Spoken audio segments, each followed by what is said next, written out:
is going on? What is happening? Yo! What is good, everybody? What is good?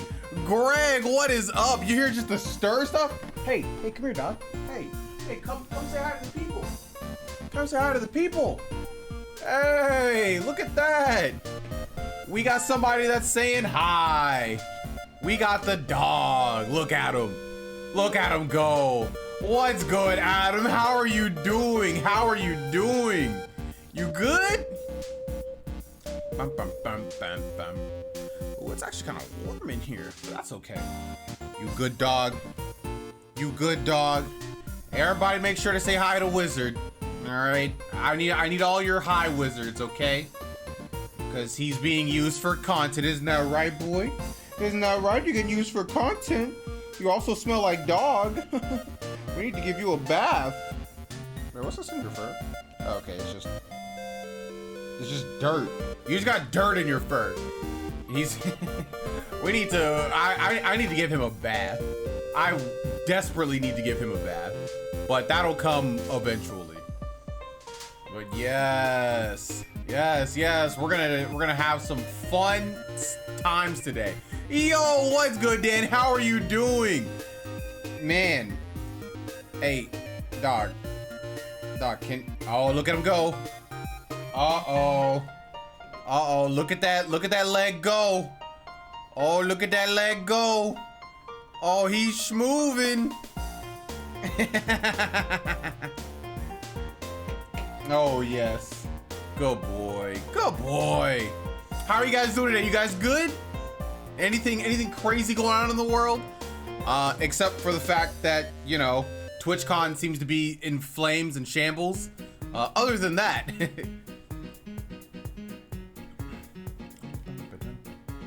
All right, dog. I'm probably gonna have to sit you down in a second, all right? We got a lot of stuff to do today. All right, we can't have you being in the way, dog. All right, dog. We can't have you being in the way. We can't have you being in the way, dog. I'm gonna be hopping off chat once Kennedy's on because we're in the same room. But just wanted to say, okay, yo, appreciate it. Anyway, and you know what? Speaking of saying hi to Kennedy, I will be right back because all of a sudden I have to pee. So I will be right back. Hold that thought, everybody. I know it started, but I'll be right back.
All right.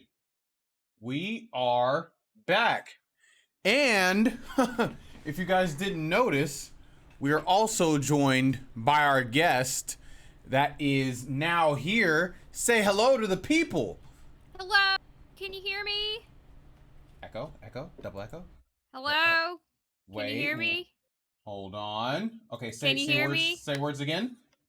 Hello? Beautiful. All right, I think we got you. Can you guys hear it now? Can you hear me? Wait. Can you hear me, Kennedy? Yeah, I can hear you. Okay, fantastic. All right, how are you doing, Kennedy? You good? I must say right now in this moment is a little weird because I can hear you on the call, but also Dan has your stream open, so I'm like hearing this weird echo with like a 5-second delay, and it's very off-putting. Oh yeah, just On that just mute note, him. Dan, can you please mute your computer? It's muted. I Okay. turned it back on to check and see if you were appearing Oh, on his cool. screen. All That's why right. I did It's it. muted Hmm. now. Oh god, but for like 3 seconds I felt like the floor was the ceiling. Well, hopefully, we can talk about the actual floor ceiling in Kingdom Hearts because we It's, know yeah. that that's definitely a thing that happens. Like, actually, it does. Oh yeah. Oh for sure. We're Yes. about to talk some shit. Oh yes, Except we potentially are. potentially actually no, I'm going to talk shit on one of the games we're talking about this week. One of them I'm definitely talking shit, but Yeah, absolutely. We got Caleb. What's good? Caleb, what's good? Sydney, yo, how are you guys doing? Yes, welcome. We got Kennedy. You have two experts. All right, we know the lore inside and out. We know pretty much everything there is to know. Yeah, I'm feeling pretty good. How are you feeling about starting this tier list, Kennedy? I'm ready for it. Let's do it. I'm ready to talk about Kingdom Hearts. I'm ready. I actually do pretty for the most part. I think I know just about everything. But Kennedy, tell us, what exactly is this tier list? How are we ranking things? What's going on? Can you give us a brief overview and breakdown of what we decided? Right, so I will give y'all a little bit of the inside scoop. It took us a moment to math this out. Maybe a little bit. It took a moment. It took a moment. But what we ultimately landed on was based on what we feel like are the most and least important like aspects of what makes any given Kingdom Hearts game good. We divided like we took those elements and we divided them into 3 categories: high importance, mid importance, and low importance. As you can see, Chris has our lovely little doc up there, and you can see that their point values in each one. I know that the mid thing, like each one being 12.5, might sound a little confusing, but you know what? If Kingdom Hearts is allowed to have an entry that's actually called point 2, shut the fuck up. We can do what we want. True.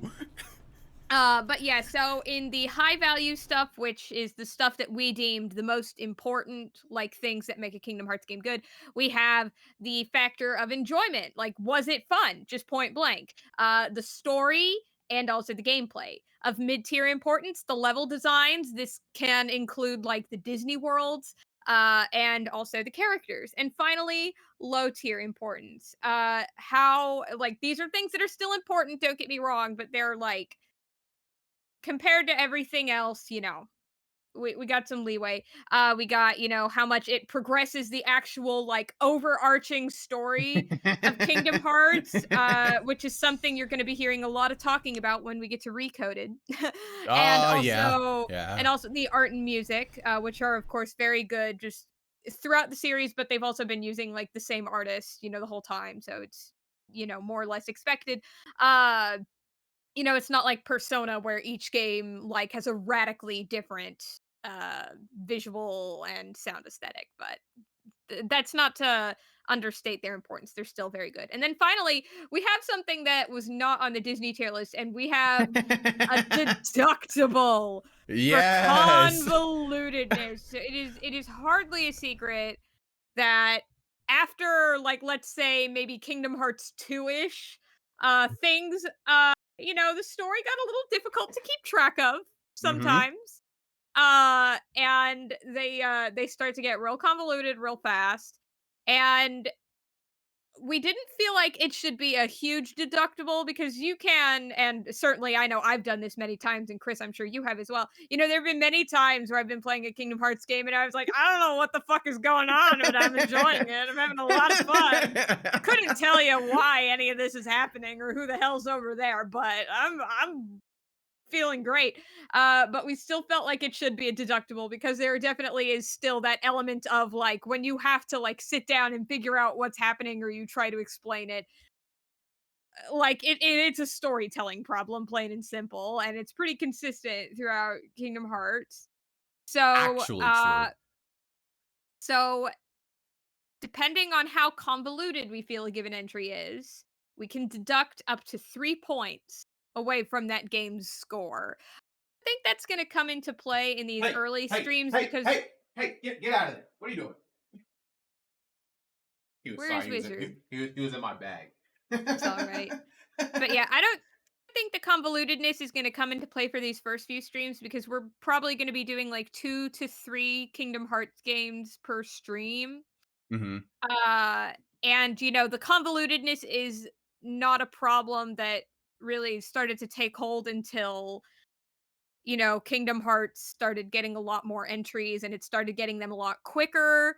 But once we start getting to like the DS era, it's definitely gonna, certainly when we hit the BBS era, it will certainly be coming into play. Yes, it that will. said, I will give Kingdom Hearts credit where it's due. For as convoluted as Kingdom Hearts is, after a lot of thought, you know, you can make sense of the timeline. And all this time later, I still don't know what the hell happens in Bayonetta. I couldn't tell you what happens or why it happens. And I've been thinking about that a lot lately because, you know, Bayonetta 3 comes out at the end of the month. And I'm like, God, will the story pick up after 2? Does it make a difference? I don't think so. I guess we're gonna find out. So yeah, we're gonna find out. But yeah, those are the general. That's the framework from which we're gonna be. Oh, are we not Kingdom Hearts fans? oh, we are. We Oh, we are. are. Yeah. We are. We're in too deep. We are. Yeah, it's a love-hate relationship sometimes, but you know. Yeah, you know, speaking on the first, what's good, Z? 2, on the convolutedness modifier, yeah, it's a negative modifier. So Kingdom Hearts can only lose points based on its convolutedness. We just thought that was really funny, so we decided to add a negative modifier. Now that's all I wanted to add on that. But yeah, so that's everything about the Kingdom Hearts tier list of what we're doing basically. So each week we're gonna do 2, potentially 3 of the games, depending on how far we get. And this week, the first definite 2 games that we're doing are Kingdom Hearts 1. Oh, I'm sorry. I should have mentioned this. We're doing all the games in order of release. So here are all the games that we are doing. I think the release order is the same in Japan also, but just in case it's not, just to make it clear, it's US release order. If it's highlighted in yellow, those are ones that we are either A, unsure about, or B, ones that we felt we needed to play a little more of before we actually like started discussing them. Yes, even the rhythm game. It is highlighted because we both felt like we had to play more of it. Unchained is the other one we felt like we had to play more of. Point 2, y'all can give us your input if you want. Point 2, we were a little unsure of like, does this qualify as a full Kingdom Hearts game? Because it's like, it's not technically, but it's also not, you know? So give us your input if you want to hear us go in on point 2, the most biggest insult of like the entire time we were waiting for Kingdom Hearts 3. Honestly, kind of true. And then the last one is Melody of Memory. Yeah, the rhythm game one, because there is story stuff in there that apparently matters. I haven't played it, so well, neither of us has played it, but I bought it, so I'm gonna play that one, and I'll see if that one's worth it. To the question of, do all these Kingdom Hearts titles make makes sense in game. Point two, I'm still trying to make sense of that one. Point two does not. Absolutely not. All Yeah. the other ones, yeah, The other they ones, do. They do for the they most part. they make enough sense. They make enough sense. Like 358 over 2 days, like, a little bit on the nose, but yeah, Birth by Sleep, slightly more abstract, but yeah. Recoded. Well, I have a lot of problems with Recoded, but And yes, Adam, I am in fact playing. Well, technically, I played two, but yes, I have to do it for this one. You know, I got to make sure I'm all caught up on the lore, of course. It's something that Mario doesn't have. It's fine. So let's go ahead and get started. You want to start with the low weights first, and then move up to the high weights? good either way, honestly. All right, let's do it. All So right. we'll go ahead and start with the low weights. So we can start with the music. In Kingdom Hearts 1, this is for Kingdom Hearts 1. Honestly, Kingdom Hearts 1 is a classic. I think Kingdom Hearts 1 probably has the second best soundtrack in the Kingdom Hearts series. Maybe third. I can see an argument for the third, but it's probably the second. It's where we literally get the basis of like so many different Kingdom Hearts songs, with Simple and Clean being the like the base. Later on it changed to what? Later, it was Sanctuary, and then Face My Fears. No, there was there's another song that later on it becomes like a large base of like Kingdom Hearts songs, like Yeah, Sanctuary. is it Sanctuary? And you and I. No. That's like the intro. Oh wait, I think it's. Is it Dearly Beloved? Dearly It- Beloved is the menu theme. Let's see. No, it's not. It's not Dearly Beloved. That said, that is also originated in Kingdom Hearts 1. So while you look that up, I will make my Yeah, go for it. I'll make my little point on it. So, this is one of the reasons that I think it's appropriate that music is in the low stakes one, because let's not mince words. The soundtrack for Kingdom Hearts 1 is fucking iconic. It Like, is. there's so many excellent songs. Simple and Clean, banger. Dearly Beloved, banger. It's so many great songs. But they also get extremely reused throughout the entire series. They are so it's really hard to, judge the soundtracks of others when they are basically a rehash of Kingdom Hearts 1. That said, the Kingdom Hearts 1 soundtrack is the originator of these. Like, and I'm sure we all had that experience, like those of us who played the game in like 02, 03 when it came out, when you heard those songs for the first time, and it was just like mind-boggling. Mind-boggling how good they were. Oh God, Who among us was not, like blasting Simple and Clean? bro. Like Who any is on our iPod shuffles. Like, who among us was not? who is not just sitting on the menu blasting this song? Yeah. So I think the soundtrack for Kingdom Hearts 1 is absolutely iconic. It is I think it has maintained its status as the best in the series. Uh which is why so many other games have recycled its content. The Um best in the best soundtrack in the series? Listen, when I think of the soundtracks for for me, the only contenders are really Kingdom Hearts 2 and 3, because those are the only ones that don't have like an upcycled soundtrack list for the most part. Like, some games I know have like a couple new songs. I'm sure Birth by Sleep does, and I'm forgetting. Uh but like, in my mind, I'm just like, what intro stands out to me more, like, even all these years later? Is it Face My Fears? Is it Sanctuary? Or is it Simple and Clean? It's Simple and Clean. You know?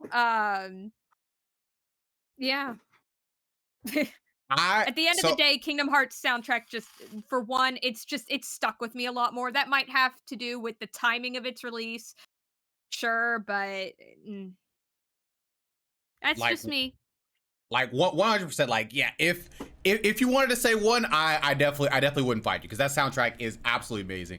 All I know is when Kingdom Hearts 2 came out and I was listening to Sanctuary, I was bumping Kingdom Hearts 1 when I was a kid, but I was bumping Sanctuary, and oh my god, the Lingering Will Sanctuary, soundtrack.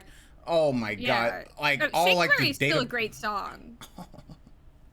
Oh, it's so good. I love pretty much every single track, every single like Disney World song. They made it sound like fantastic. I love Mulan's world in Kingdom Hearts. I'm sorry. We're talking about Kingdom Hearts 1. I'm going to Kingdom Hearts 2 right now. No. My bad. In Kingdom Hearts 1, I love Tarzan's soundtrack. When I close my eyes, I can still hear the Traverse Town theme. It's literally it's so good. It's so iconic. Simple and clean. The dearly beloved.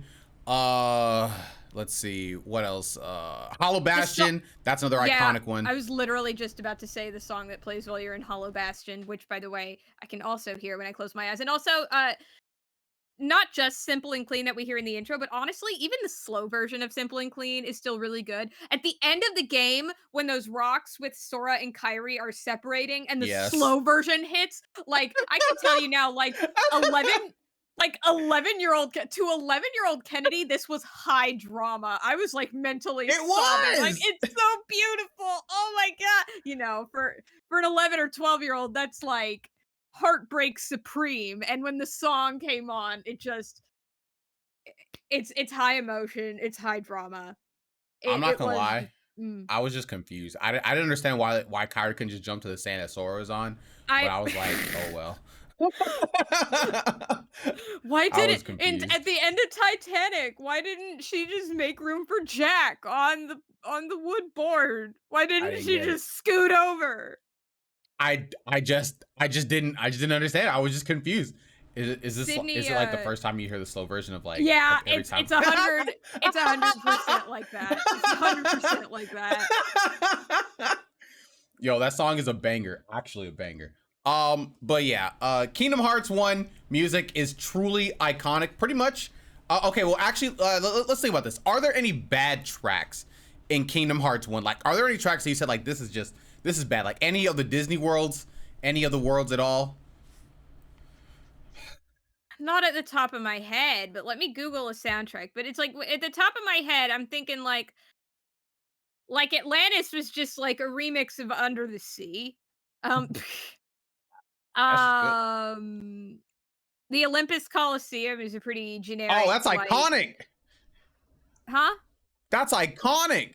It's sure. I think it's fine. I don't really have much of an opinion on it. Honestly, I'm looking at a track list right now, and I can hear them all in my head. I don't think any of these are bad. I think even the worst among these are just whatever. They're forgettable, but fine in context with the game. You know. I love them. I love them all. That being said, I do want to make a quick mention to a song I forgot to call out as being particularly good. Let me tell you, the Destiny Islands theme really helps set the mood for the whole game.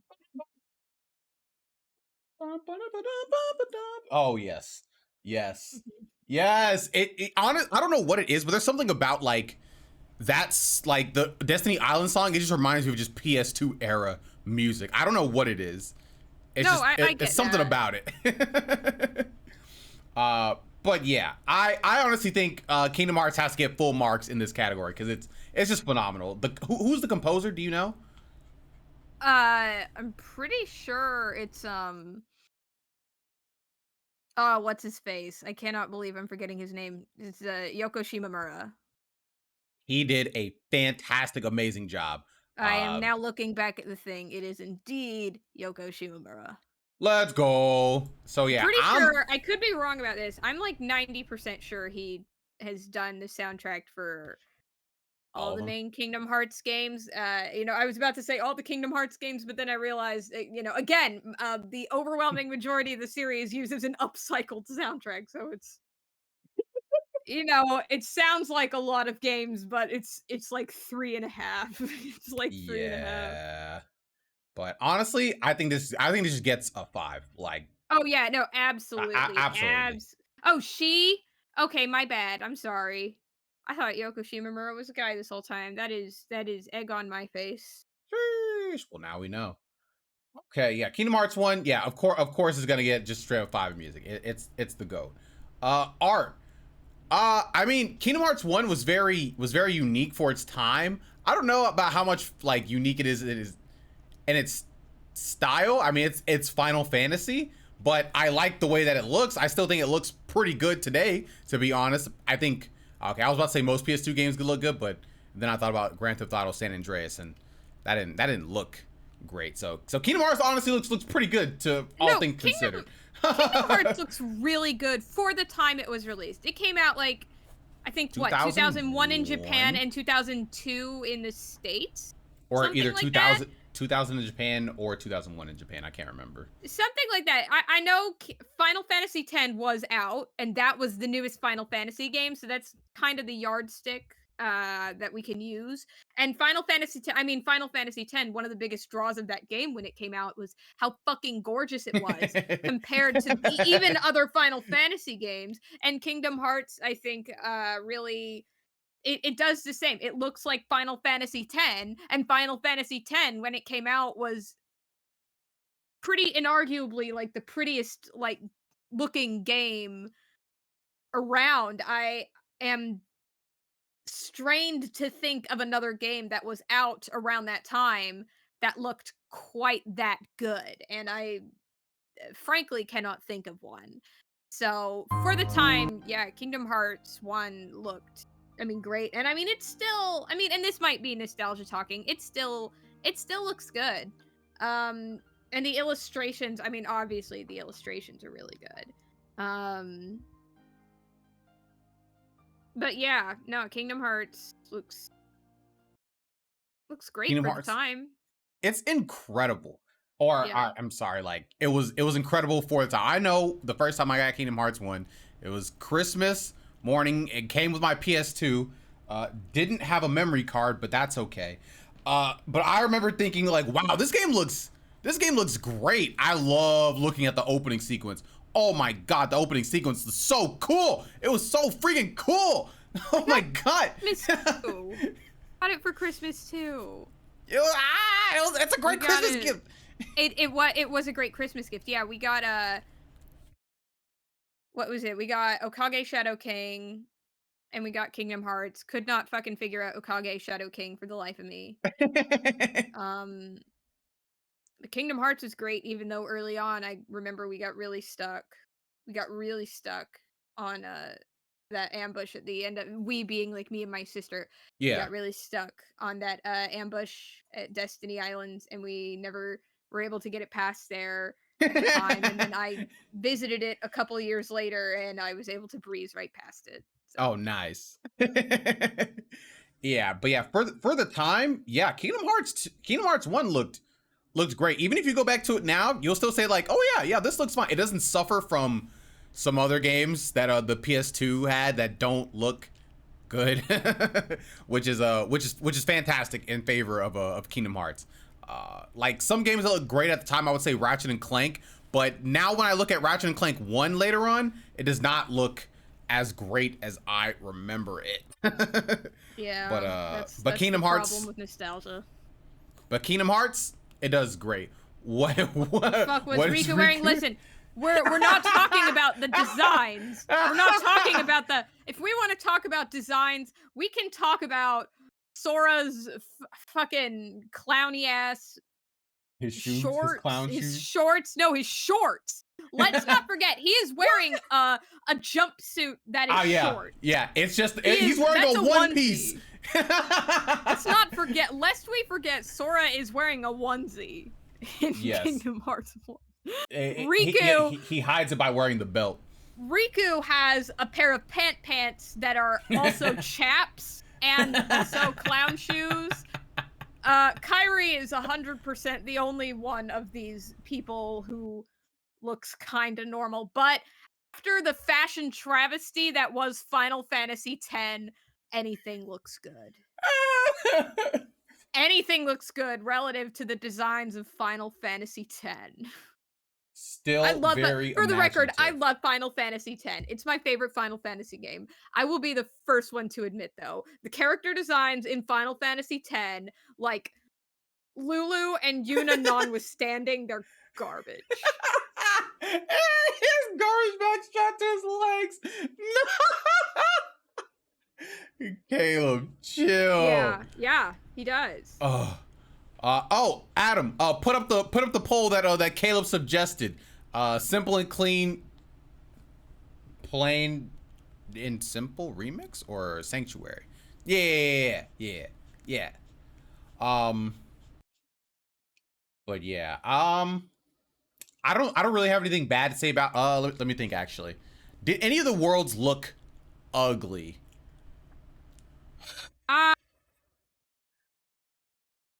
Uh, Actually, the only world I really didn't like was Monstro. I did not like Monstro's world look. Like I don't like how it just had all these weird colors for the walls and the floors, and I don't know. It was a weird. What I felt was just like a weird color palette in general. I don't know if I liked what they went art style with that, but everywhere else was fine, was great. I didn't have any issues. Monstro was meh. I don't know if it counts, but if Because it you don't have does to do it to beat the count, game. I would like to. Well, I mean that too, but I was gonna say, listen, I'm not a fan of the gummy ship bullshit. I ain't here for it. I don't care. It feels every time they try to push it, it still feels pointless. It felt pointless the first time around, and it Are you still talking feels about in pointless. terms of like the art? I'm talking in terms of everything. In every Okay. possible way, I hate the in between bullshit, the in We can between probably worlds, gummy ship, nebula. talk Don't about like that it. like in I a don't like it. like level designs probably. Yeah, we can talk about Yeah. that more in level designs. Yeah. I think we're definitely straying a bit far, but in terms of aesthetic, I think they're all pretty solid for what they are. I mean, like Agrabah looks like Agrabah, Wonderland looks like Wonderland. Halloween Town, certainly they went above and beyond They by absolutely giving did. yeah, they went above and beyond by giving Sora a whole ass new design, which is really kick ass. Um but yeah, aesthetically, I think they're all fine. They all look like what they're supposed to be to a certain extent. Monstro maybe being a possible exception because it's a whale's stomach, but I didn't think the design was bad, but conceptually it was they were working with what they had. Yeah. So if you were to give this a score, what would you say? What is your initial thought? Honestly, I would say for art, I would say 5, if only for the fact that one, I mean, the art looks good, like point blank, but also I'm remembering turning on the game for the first time in like 2002 and being like, this is so much prettier than because I had not played Final Fantasy X yet. And I just at the time I was like, this is so much prettier than literally any other video game I have ever seen. And Okay. quite frankly, at the time, its only competition was Final Fantasy X, which was made by the same people by and large. So yeah. Okay. I mean, I'm I down. would Yeah. say I think a yeah, I 5 would makes sense. say, yeah, it was very standout for the time. It was very standout for the time. Okay. All right. Yeah. 5 it is. And then for how much it progresses the actual story, go for it. Kenny, what are your thoughts on this one? So, versus the actual story is a really weird one in the context of Kingdom Hearts 1. First of all, because this sets up the story, right? Like this is Sora learning you have a Keyblade. Riku, you also have a Keyblade. Also this is Xehanort, who you're gonna be fighting with for the next 50 million games, you know?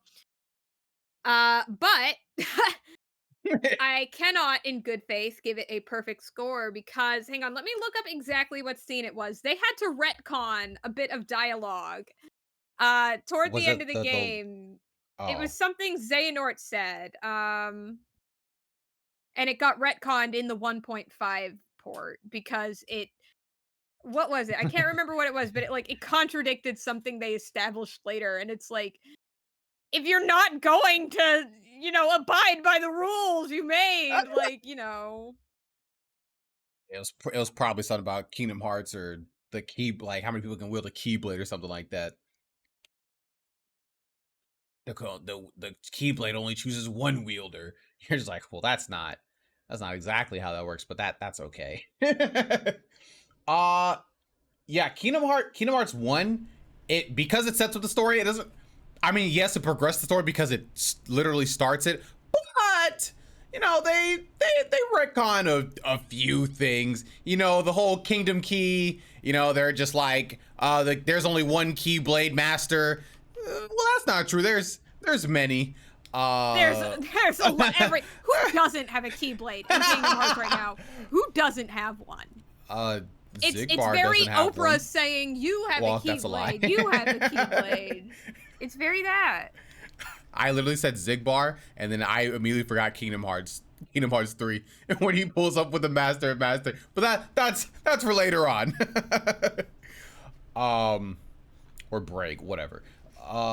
So in terms of like how much it progressed story, I feel like it should be a 5 because it literally sets up like the premise of the story and it moves everything along.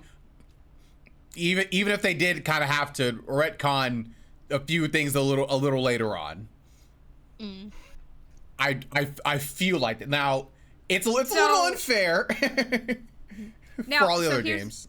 Yeah. So I'm trying to find out what the dialogue was, and unfortunately, searching for like Kingdom Hearts removed content and Kingdom Hearts retcon, unfortunately, a lot of things come up. A lot more was retcon than I thought. A lot of which seems to be stuff in Kingdom Hearts 1, stuff like I didn't even realize some of this stuff. There's like apparently like what? Riku was chosen by the Keyblade, retcon. He was just handed the Keyblade when he was little. You couldn't travel between worlds when the walls between worlds was rebuilt, retcon. Now you can because of special gummy ships. Stuff like that. On the first trip to Hollow Bastion, Sora could kill Heartless with the wooden sword. Retcon. The wooden sword does no damage later in the series. Wait, did we kill Heartless with the wooden sword? Yeah, because remember, because Riku, after the Pinocchio world, Riku takes your Keyblade, and you go to Hollow Bastion, and for that first leg of Hollow Bastion, you have a wooden sword and the beast, and nothing else, and you're pretty much relying entirely on the beast to do damage, and getting your ass handed to you. I feel like that should, well. But yeah, it's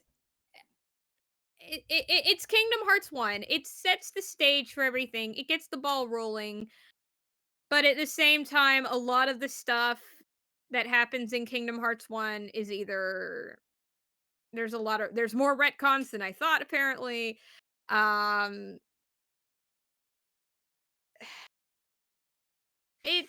not gonna give it a bad score, but in my heart, I just can't give it a good score either. I think a 3 is appropriate. Well, we'll think about it like this. So in Kingdom Hearts 1, like it's not the game's fault, right? Because the producer, because like they were probably thinking like, yeah, we're about to hit you with the one and done, maybe a sequel. He obviously had not thought about it that deeply, and the reason why in later games they had to kind of like retcon some things because the story had kind of gotten out of hand at that point. They're like, okay, we gotta change it. But in the story that they were telling, it would have made sense if they went on with like that premise. But I can see not giving it a 5, sure, because they did retcon some things. And if we wanted to like make like a context for the entire story, that makes sense. But for what it was in the story and for most of the things that it set up, it makes sense. It still holds up for the most part. So at least I feel like a 4 would make sense. And also because it's the first one, they had no idea what was going on. You know what? I'll accept a 4. Yeah. I just won't accept a 5. They were clearly writing these one game at a time. Yeah. Yeah. I think that's true until they got to, until they, what, like the probably DS beat, era. right, yeah. When they started the DS era, then they started thinking more forward thinking. I think, Yeah. honestly, they were probably like, yeah, Kingdom Hearts 2, yeah, we're done. I mean, they still made that story, but they're like, you know, who knows? Well, Kingdom Hearts 2 kind of ends on a cliffhanger. They were very clearly planning on Kingdom Hearts 3. The problem is, I think in the moment they probably thought, okay, we'll do what we did last time. We'll have like one game in between, and then it'll go to 3. And then that extremely did not end up happening. Oh, we'll And then they were like, we'll "Oh get to no, that. this is selling too well to stop. Oh no." Oh, so much money in our pockets. Oh no. But Whatever don't worry, we we'll get to, do we'll with get all to this those money. we'll get to those Kingdom Hearts 2 points when it's time for Kingdom Hearts 2. For now, Yeah. we'll just leave that at that. Yeah, characters. What? So we probably want to focus on the main characters. So the main players are what? Sora, Donald, Goofy, Riku, I guess Kairi. I mean, do we kinda Kairi, I guess. Listen, even when Kyrie, and it pains me to say this, but if I'm being completely honest, even in the games where Kyrie is at her most important, she gets maybe 20 minutes of screen time. I know. Even in games like Kingdom Hearts 3 and Birth by Sleep, where she is at her most important, she gets 20 minutes of screen time. Her only like task is just be physically present. Yes, And I love Kyrie, but like let's not kid ourselves. Square Enix does not like Kyrie. they really don't. They But don't like Kyrie. they love them some Sora and Riku. Sora is a fantastic main character. He's just such a kid, and everything just makes sense with Sora. But he's so pure though. He just wants to help. He's just a good friend who wants to find his friends, and he never loses sight of his goal, even when his friends are being jerks. He's just Naruto. All right, he's just Naruto. Yeah, like, and part of that is that like it doesn't even, maybe not so much in Kingdom Hearts 1, but later in the series they make it feel like there's a point to him being so positive because of the whole "whoa, you're the light bringer," stuff like that. So yeah, no, Sora is great in Kingdom Hearts 1. Kairi, she's present and accounted for, and that's really all we can that's the best we can hope for with Kairi. I'm not saying Sora's stupid. He's just very naive. Sora is not the brightest crayon in the box, but he also doesn't have to be. This is not Kingdom Hearts Mathletes. If it was, this would be a whole different game. I tell you who I also love in this game. I love Riku. I love just total jerk asshole Riku. I feel like it definitely it's very different. Their dynamic is very different in later games, but I really find the dynamic of like these two really good friends and rivals who have been friends and rivals their whole life. One of them gets this special power and the other one just gets really jealous and decides to go full dark side only to be redeemed at the very end.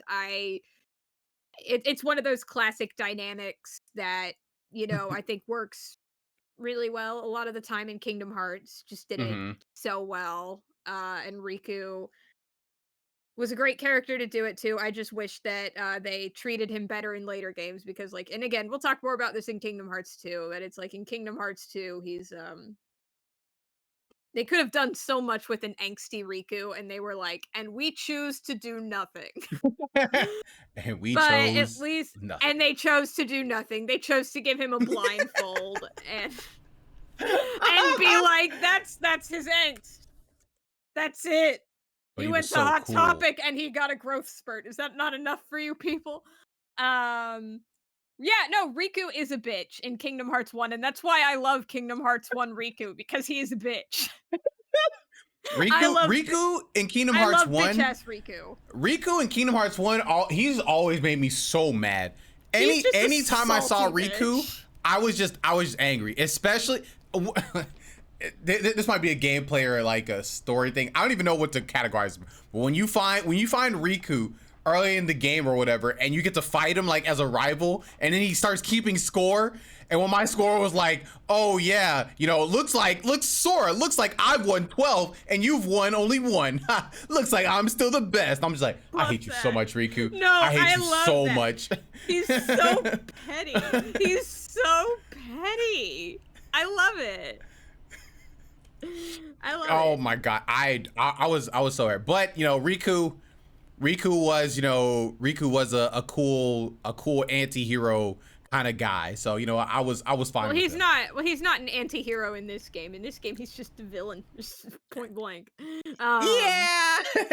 No, up until literally the very end, when you find out actually Xehanort was kind of amplifying the darkness in his heart and puppet mastering him. You know, like up until that point, Riku is your big bad, and I guess also Maleficent to a certain extent. Mm-hmm. Please don't call Christopher CP in the chat. Can we Yo, not? what's good, Photonic? I'm just gonna call that out now.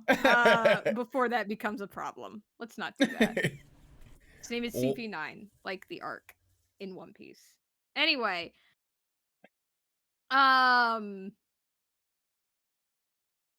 and Goofy are Donald and Goofy in this game. There's really... Well, are they just Donald and Goofy in this game? Yeah, they're just Donald and Goofy. They're just...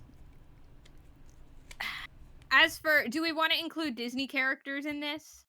Only if they're important, like Donald and Goofy. So Donald and Goofy they're Sora's bestest friends, but not in this game, because in this game Sora is just a means to an ends to them. Mm-hmm. But honestly, it kind of makes sense, because Donald and Goofy's mission is to get the king back, and to their understanding, in order to get the king back, they need the Kingdom Key because reasons. Wait, why did they need it to open? Well, they weren't trying to find, were they? Wait, why did they need the key in the first place? Was the key going to lead them to the king? Was that the reason? Yeah, no, they maybe I'm remembering wrong, and tell me if I am, but if I remember correctly, they thought Mickey, and Mickey was, right, he was on the other side of Kingdom Hearts. Yeah, and but they didn't know that. They needed the key to open the door. And but Sora, they didn't know where he was. At the time, they didn't know that, like, oh, actually, a lot of people can use Keyblades. At the time, they thought it was just this special thing that only Sora could do. Why just Sora? Who knows? And they needed Sora to, like, close and open doors to get Kingdom Hearts open. I don't fucking remember precisely. They needed Sora to open a door. Listen, all I remember is at the end of Kingdom Hearts, you know, you're slamming that door at the end, and you're letting Kairi go free, and they opened it because they thought that Mickey was there, but he wasn't, right? Yeah, so, you don't see Mickey. You don't fuck around with Mickey in Kingdom Hearts 1 much. You see him at the very end.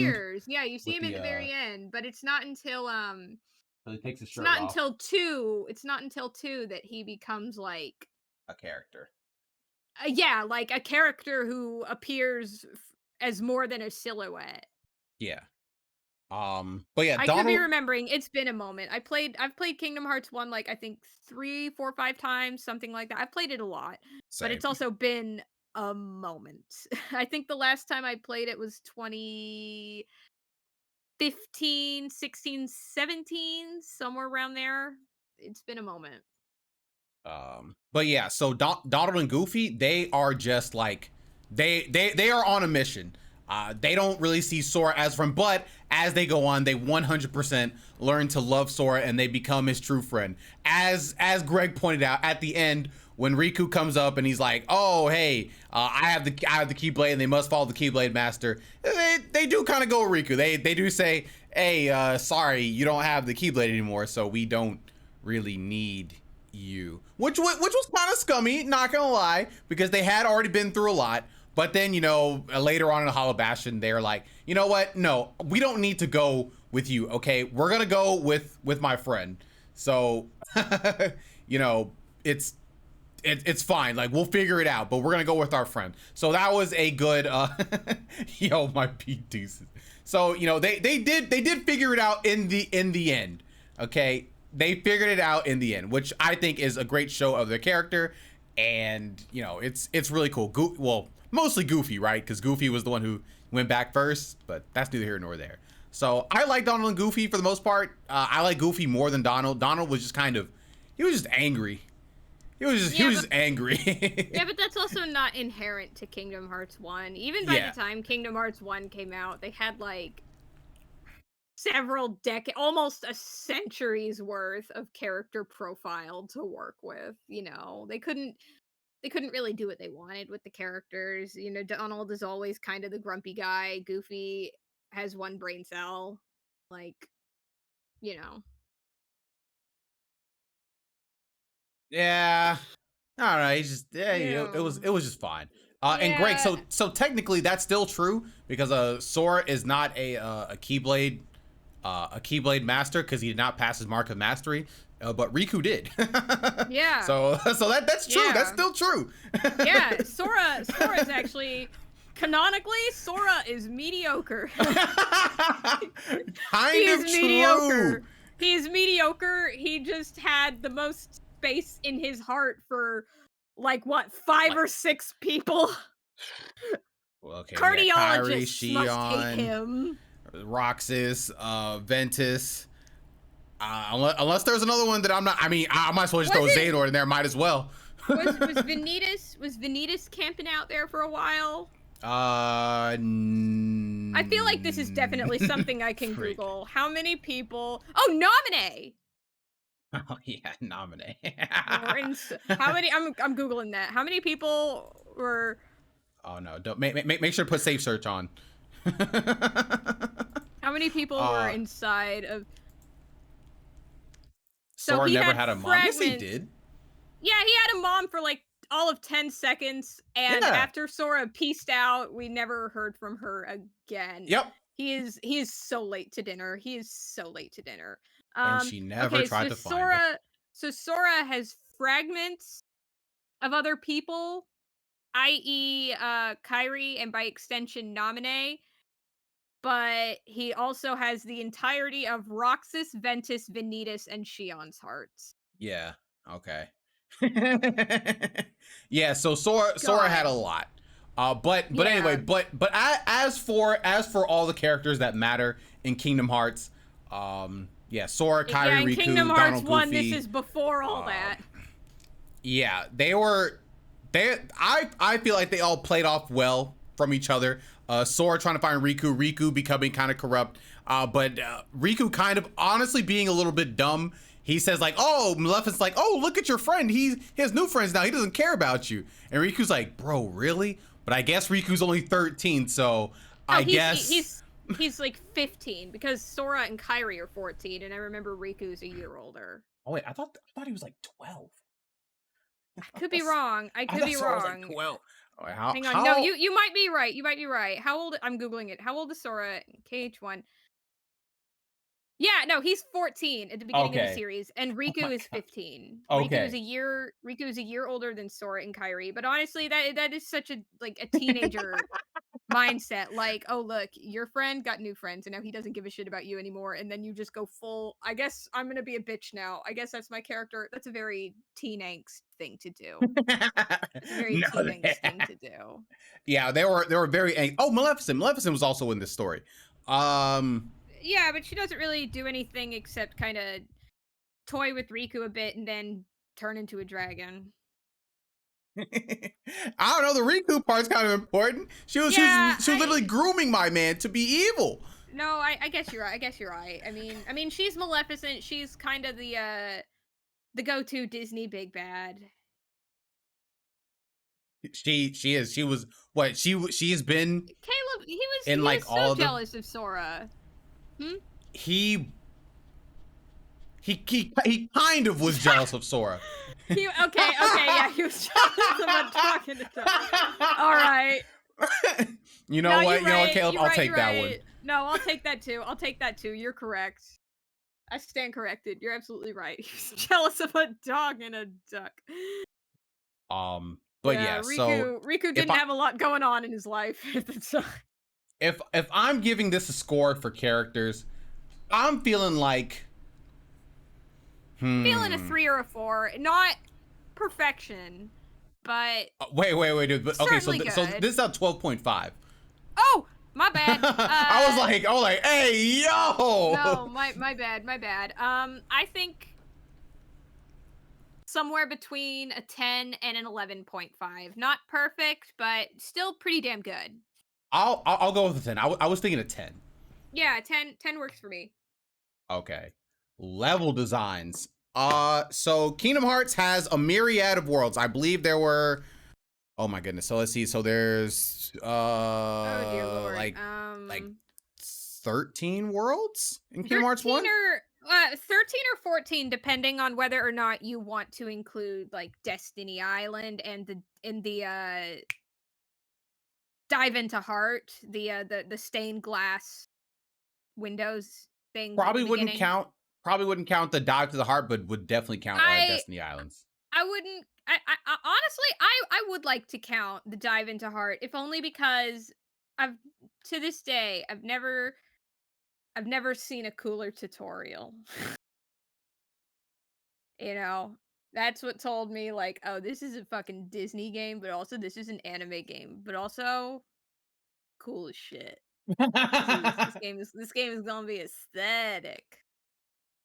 Yeah, I get. Yeah, I guess we can count. I always thought it was just like a tutorial place, so I Yeah, don't. but it's a place.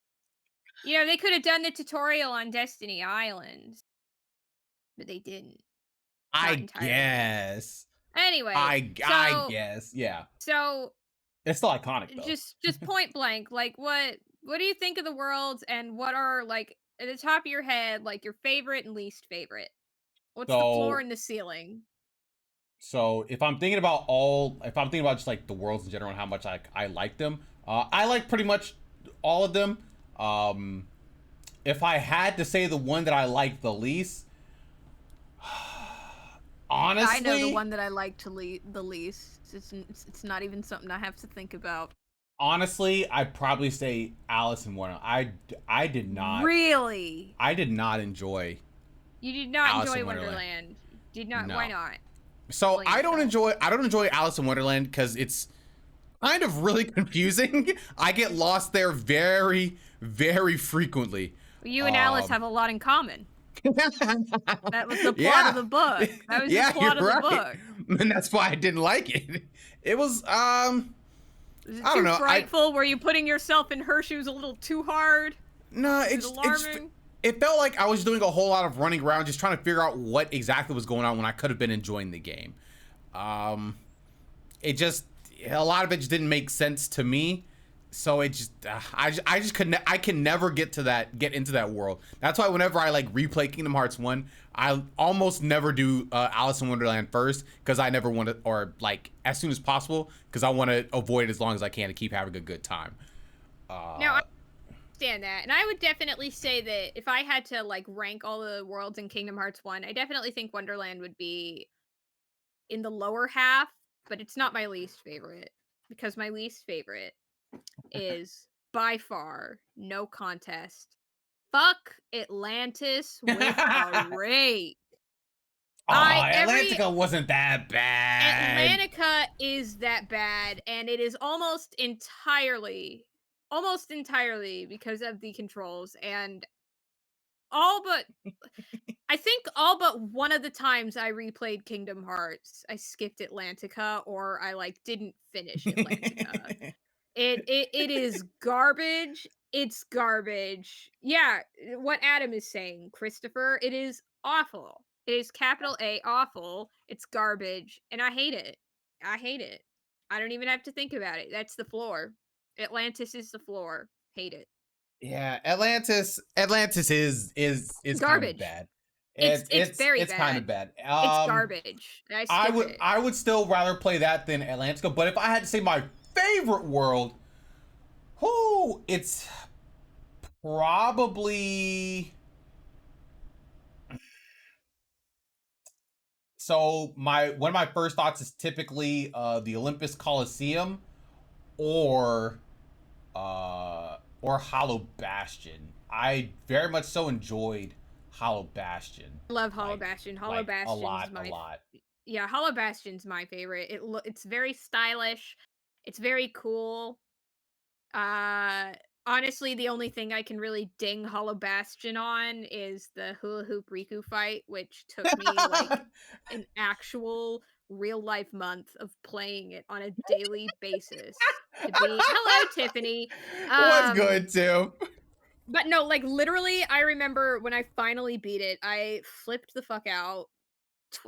I think there was nothing that could have made 12-year-old Kennedy happier in that moment. I did not struggle that much with Hula Honolulu Riku. Yeah, Honolulu Riku. Yeah, I was driving the struggle bus with that one. But Adam, other than that, I think Neverland is great. In Neverland, that's where you're on the ship and you're trying to find Wendy or whatever, and you have to fight. Shadow Sora. You fight Shadow Sora. You also fight Shadow Sora, and you can fly. You can fly. I liked Neverland a lot. Honestly, strictly in terms of the Disney worlds, I think my favorite in Kingdom Hearts, honestly, would it be Neverland? Let me check. I have a list up of all the worlds. Neverland would have been cool if it was just bigger. It just wasn't big enough. Yeah, but I think the same can be said about a lot of the Disney worlds. Okay. My favorite of the Disney worlds, actually, yeah, I take it back. It's not Neverland, but I think Neverland is the runner-up. My number one favorite of the Disney worlds, it's Halloween Town. Like Halloween Town is so good. It's Halloween Town. It's so cool. It is so kick-ass, and they didn't need to give Sora a whole new look for the occasion, but they did. They did that for us. They should have done that for. But also the level was just. Oh, I agree. But also the level itself was just really fun. It had a really cool map. It had cool Heartless in it. Is Neverland the entire reason the glide mechanic exists in Kingdom Hearts? Yeah, no, after you beat Neverland, you can glide anywhere at any time.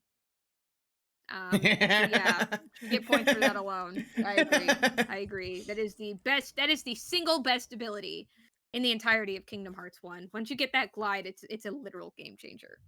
So if we're talking about like the actual like designs of the worlds, I would say except for one. So the actual like level designs, like I think Wonderland is probably the most poorly designed.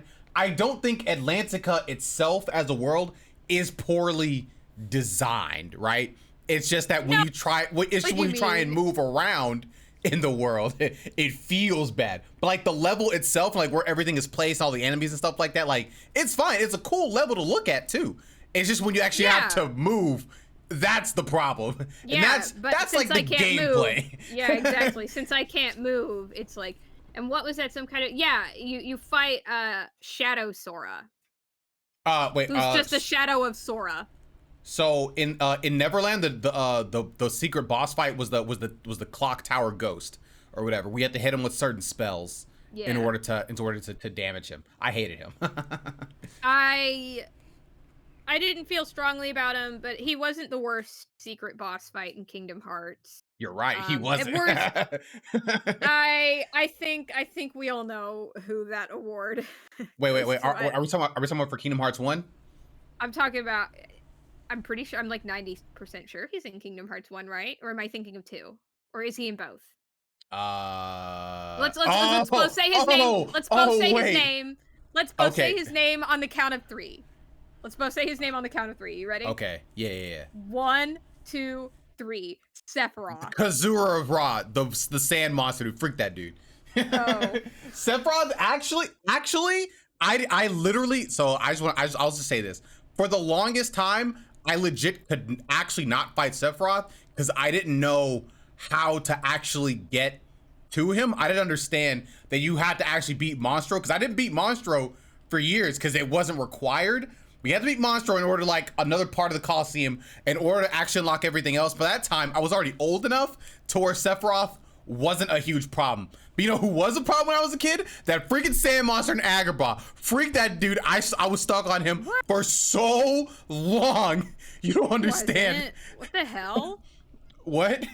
I wasn't stuck on him at all. I was stuck on him for so long. You don't understand how many times Chris, I explain. died to him. Freak this dude. So this dude was annoying. He had 6 arms. There was a giant sand area. He could launch stuff at you, and it was annoying. He had this weird shield thing that I hated. And so you have to kind of cheese with Tinkerbell, but I kept dying because I wasn't good enough because the thing was so fast. It was just spinning at me like a Beyblade. Oh my God. I hated him. I hated him so much. Freak that dude. But yeah, Sephiroth was cool though, because I was old enough to understand how to actually fight. I'm pretty sure I fought I had already beaten Kingdom Hearts 2 Sephiroth before I even knew that I could fight Kingdom Hearts 1 Sephiroth. Oh, that's something we might have, in hindsight, that's something we actually maybe should have considered when we were talking about characters, is their use of Final Fantasy characters. But like in Kingdom Hearts 1, they're just like, they're like not really important because they're only in like, they're only in Traverse Town. They're not really important. I mean, you know, Aerith, Squall, and no, they're not just there because Waka and Titus are Waka, Titus, and Jump Rope Bitch from. Wait, is it like Selfie? Isn't that her name? Like Selfie? Yeah, something like that. I haven't played her game. In my mind, she's just Jump Rope Bitch. They're all on Destiny Island. And then when you get to Traverse Town, Squall, Aerith, and Yuffie end up being pretty important, and then Cloud and Sephiroth in the Olympus Coliseum.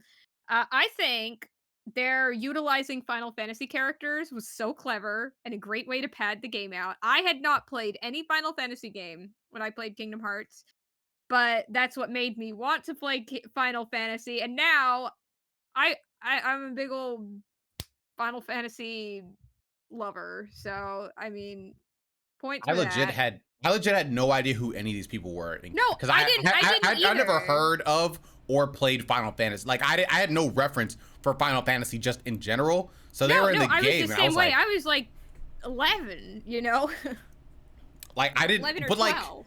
like I couldn't. So like I couldn't even appreciate them like at all. Like I couldn't be like, oh yeah, they were the people from Final Fantasy. Or I'm sorry, I couldn't like later on like figure out that they were from Final Fantasy until way later. So I couldn't even go like, oh, let me play this Final Fantasy game. I was just like, yeah, they're in the game. I actually didn't like the way Cloud looked. I was like, this guy looks weird. He had a weird cape. He looked kind of dirty.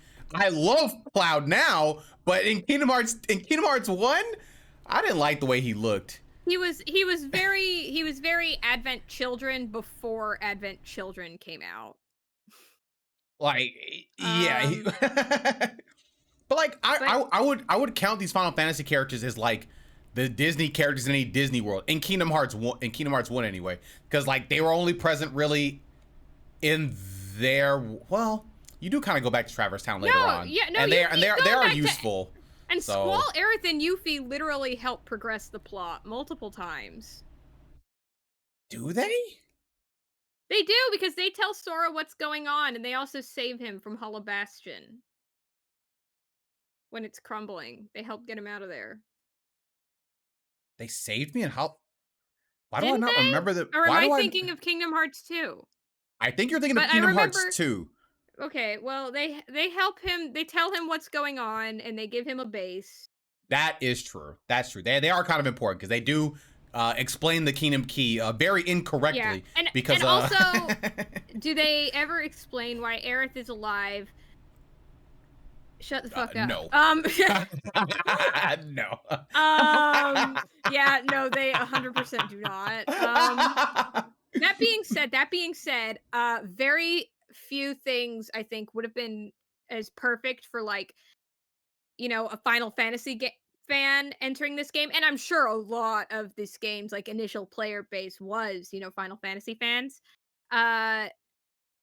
who else would have made for a better final boss of the Wait. Colosseum than Hold on a second. We're on level design. We're talking about Yeah, characters I again. know. I'm sorry. What happened? What Okay. happened? Wait, let's rein it back on these level Okay. designs. No, you're right. I started talking about Final Fantasy and then I kept talking about Final Fantasy. Whoa. So yeah, level designs, most of them were good. The only ones that I say were like not good, I didn't care for Alice in Wonderland, and Monstro was honestly kind of bad in terms of level design. I feel like they did the best with what they had. It's it's fine in my opinion. It's fine. But it wasn't good though. It wasn't good. It wasn't good, but at the same time, I don't know. I just can't imagine what they could have done different other than pick a different area So they or a different Disney absolutely movie. And there they are better absolutely Disney could have made movies, I Alice think, in than this. Wonderland much more fun. They could have still kept like the Lost in Wonderland feel, but made it fun to actually traverse. No, I through. get it. They Now definitely could Monstro, have I upped don't the know. whimsy. Yeah, they definitely could have upped the whimsy, but I don't know what the fuck they could have done to Monstro I have other no than idea.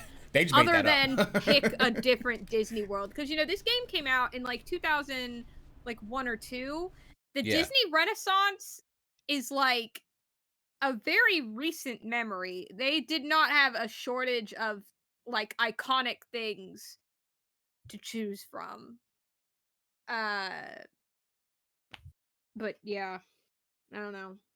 So if I'm going off all the level designs, because when I start thinking about like all like the end world stuff like that, I'm like, oh yeah, all this stuff is like super cool. Especially right before you or when you get to like the end of the world or whatever, and you're End like of the World is fighting so cool. what's his End of face? the World is so cool. Yeah. Xehanort? And you're like gliding through like, you know, that whole Oh, you're dark fighting area. the giant heartless. No, I Yeah. get you. Yeah. No, that's So yeah, cool as game shit. It's cool. it was super duper sick. So I'm thinking like 11. I was thinking another 10. Do you want to split Another it down 10? the middle and say 10 and a half? I'm down. All right. I'm down. No, I didn't forget my least. Actually, fun fact, I don't think I did anything Winnie the Pooh related in Kingdom Hearts. Like, I don't actually think I've ever even seen Winnie the Pooh in Kingdom Hearts 1. Whoa. Back it up. I'm like, You skipped the 100-acre wood? I'm pretty. Christopher, why do you hate Winnie? It wasn't Pooh required. so much. Yeah, well, It wasn't required. Okay, well, you know what? Who gives a shit? It's fun.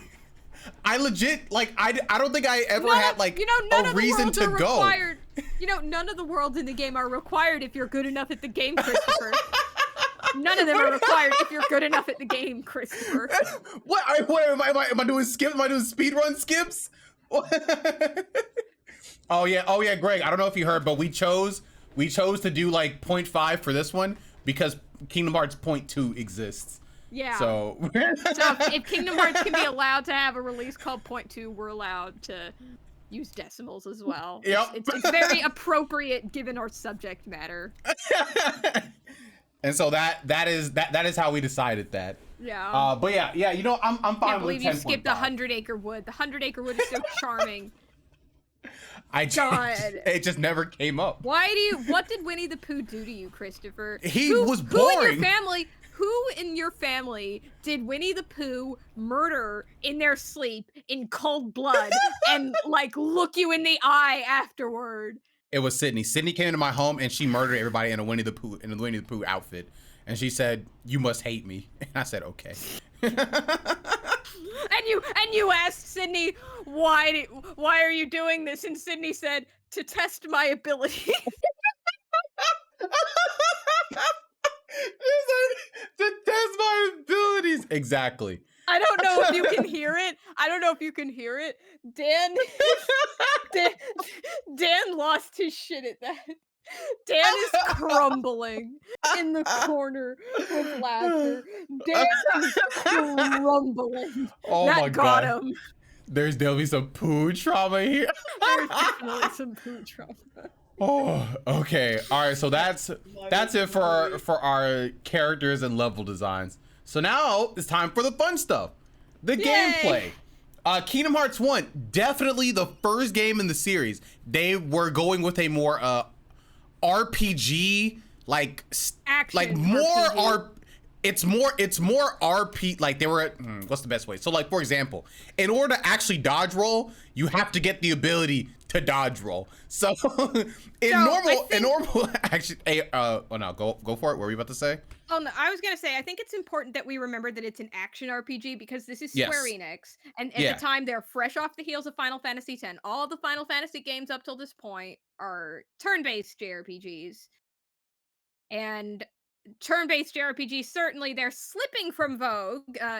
Partially thanks to Kingdom Hearts, but they're still very in vogue. So I just Yeah. think it's important that we keep that in mind while we discuss the gameplay. That at the time, Kingdom Hearts definitely did not invent the action JRPG, but You're right. it definitely played a role in popularizing it. And certainly it was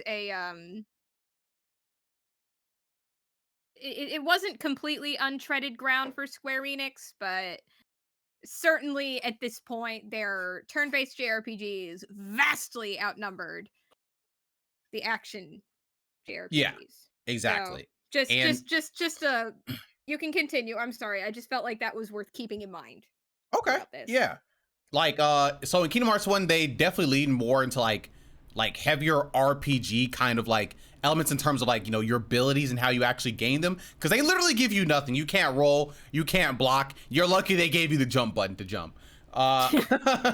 So but as you progress, you get more, you get different abilities, and depending on which path you choose at the beginning of the game, like strength, magic, or defense, I think that was the one. Yes. Yeah. Your level up moveset kind of changes, so that kind of gives us some replayability in how you like actually progress through the game, which is cool.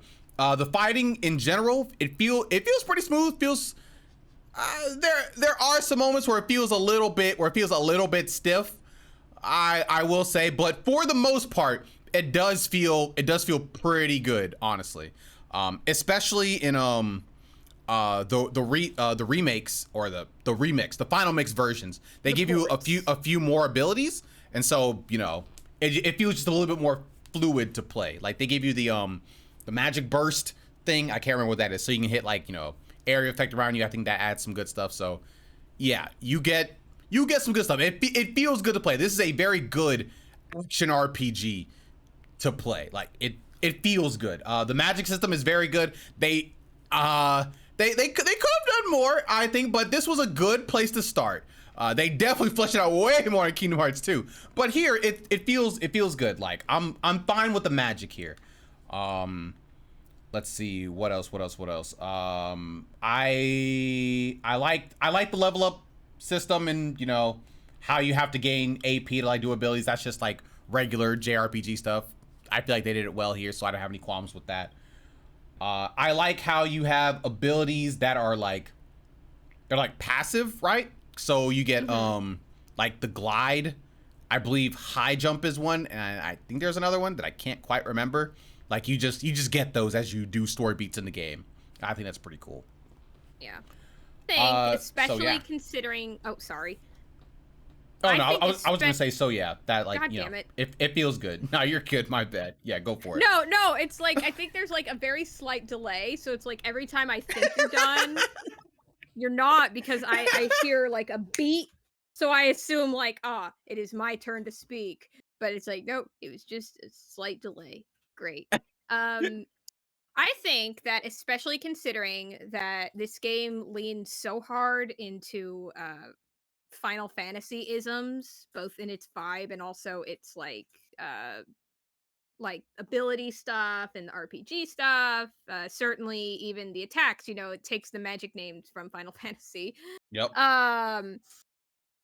I think that even though they had not done an action ARPG in a long time at that point, I actually don't know if it was that long, but you get what I mean. Despite the fact that certainly action RPGs were less tread ground for them, I think they did a really a really solid job, especially relative to its competitors. Like in my mind, when I think, well, what other action RPGs were made around this time? And in my mind, of course, I go right to the first Dot Hack series. I love Dot Hack, you know I do, but Yup. I am under no illusions of the fact that the first Dot Hack game, which is an action RPG, which is an action JRPG, it is it's playing it nowadays, it feels very clunky.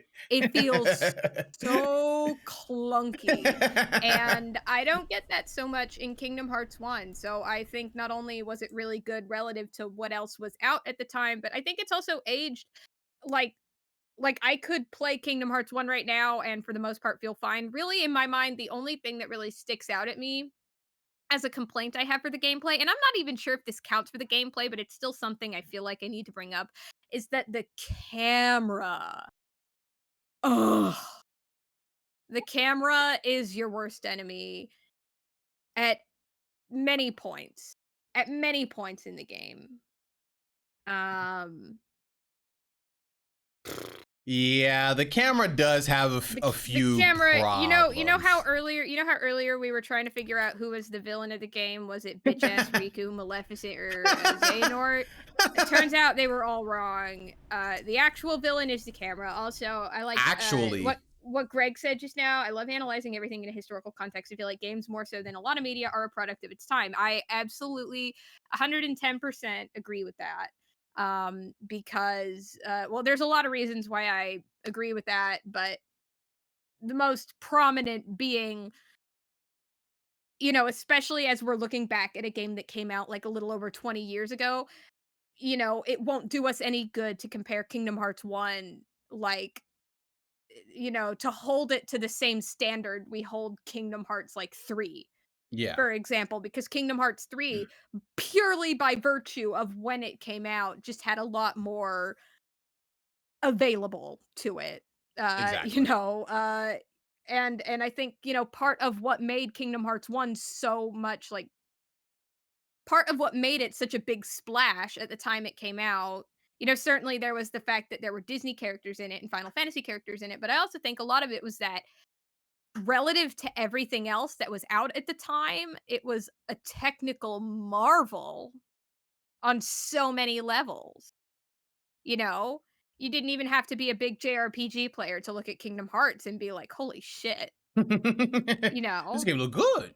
No, yeah, this game looks good, this game feels good, it's an action JRPG, which, at the time, like I said, they're not it's not like today where, action JRPGs are way with the sole exception of Persona, they're just way more popular. At the time it was the tables were flipped, Mhm. turn-based JRPGs were very much the big thing, and there just were not, Kingdom Hearts did not have a lot of direct competition in terms of action JRPGs, and what little competition it had, like Dot Hack, felt clunky They because they're still trying to figure out like, oh, how can we go from turn-based to action? uh So, I would like to say the actual real villain was not being able to skip cutscenes. oh my That was god. Let me tell you some that let was me the tell you actual some hot villain. shit. Let me tell you some hot shit. You know how I said earlier it took me like a solid non-hyperbolic month Yeah. to beat Honolulu Riku? Yeah. It got to the point where like literally I remember being 12 years old and it being like summer break and me sitting down in that chair in the hot Oklahoma heat, and like the scene would come on and I was really tired of it because by this point, it's been a few weeks, and within a few days I was able to quote that whole scene line for line, and even now I can't quote it line for line. If it came on the TV, I might be able to do it, but like even at the top of my head, I could still do some parts. Particularly what stands out in my mind is a princess. Kyrie's a princess? Aren't KH cutscenes long too? A lot of them are. Yeah, a lot of A them are. lot of them are. Not all of them, but certainly a lot of them. Oh, Honolulu Riku, the scene leading up to that was a good, like, I want to say 5 to 7 minutes of dialogue of uh of Honolulu Riku explaining the whole princesses of heart bullshit to Sora.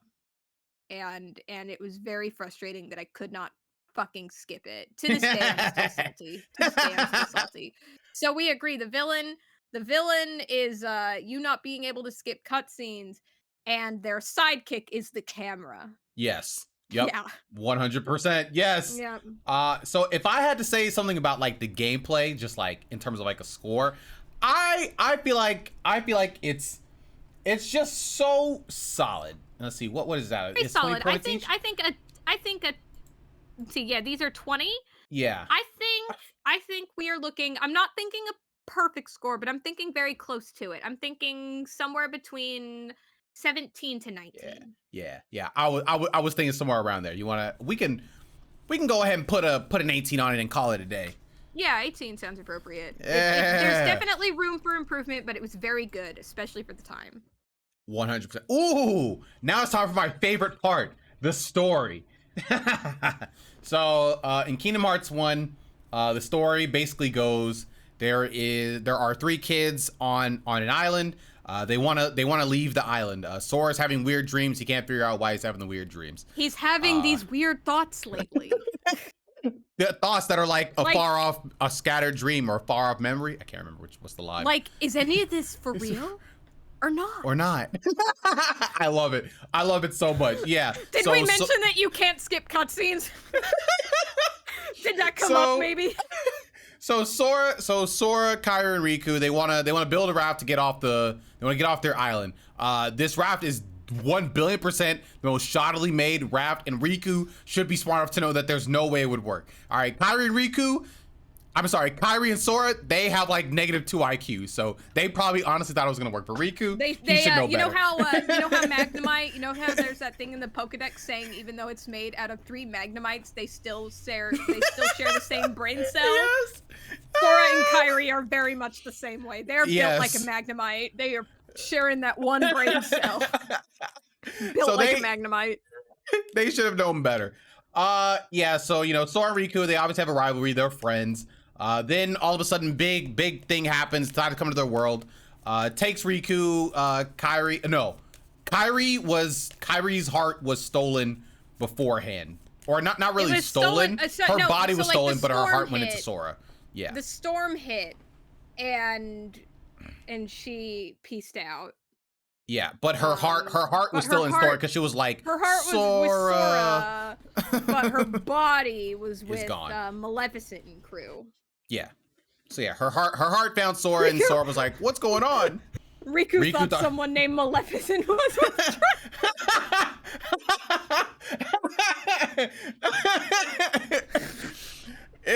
Damn, you're right.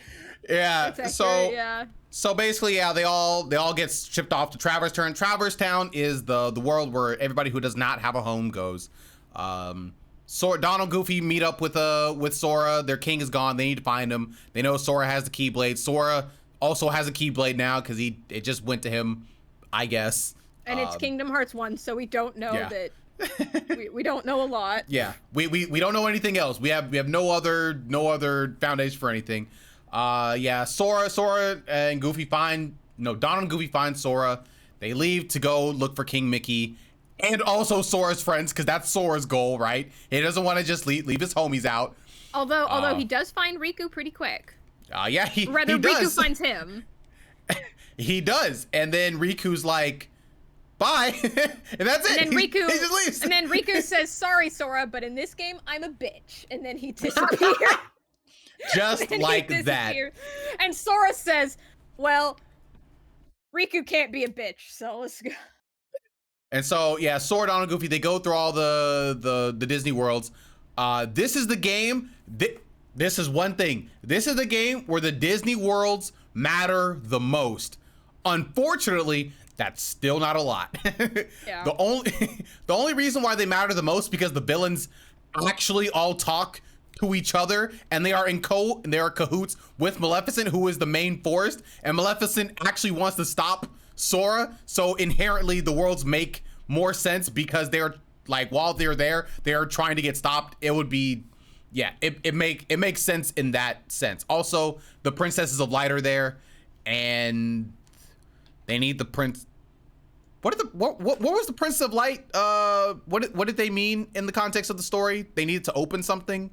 They I think. needed to open Kingdom Hearts because it's Kingdom Hearts Yeah. 1, and we don't Yeah. know. We haven't established the rules yet.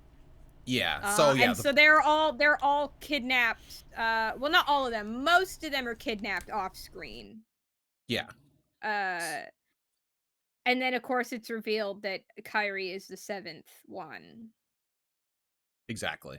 And then because they have a very traditional take on who gets to be a princess.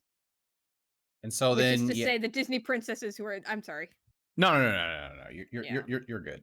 I was gonna finish the story off by saying, then they eventually get the Hollow Bastion. Riku's like, hey, I'm actually just better than you. I literally get the Keyblade. It should never went to you in the first place, which is kind of true. No, it's actually, yeah. Like kind of true? Yeah, no, that actually turns out to be true later in the series because it was revealed that Riku, what was it? Like that Riku had actually been the one chosen because that's who Terra had, he had that really creepy moment where he was like looking at this child and he said, do you want to touch my Keyblade? Just and Riku was like, all right, I guess. But then Ventus decided to sleep away in Sora's heart, and Ventus was the one who had the most light out of any of them, and I guess that power transferred to Sora for some reason.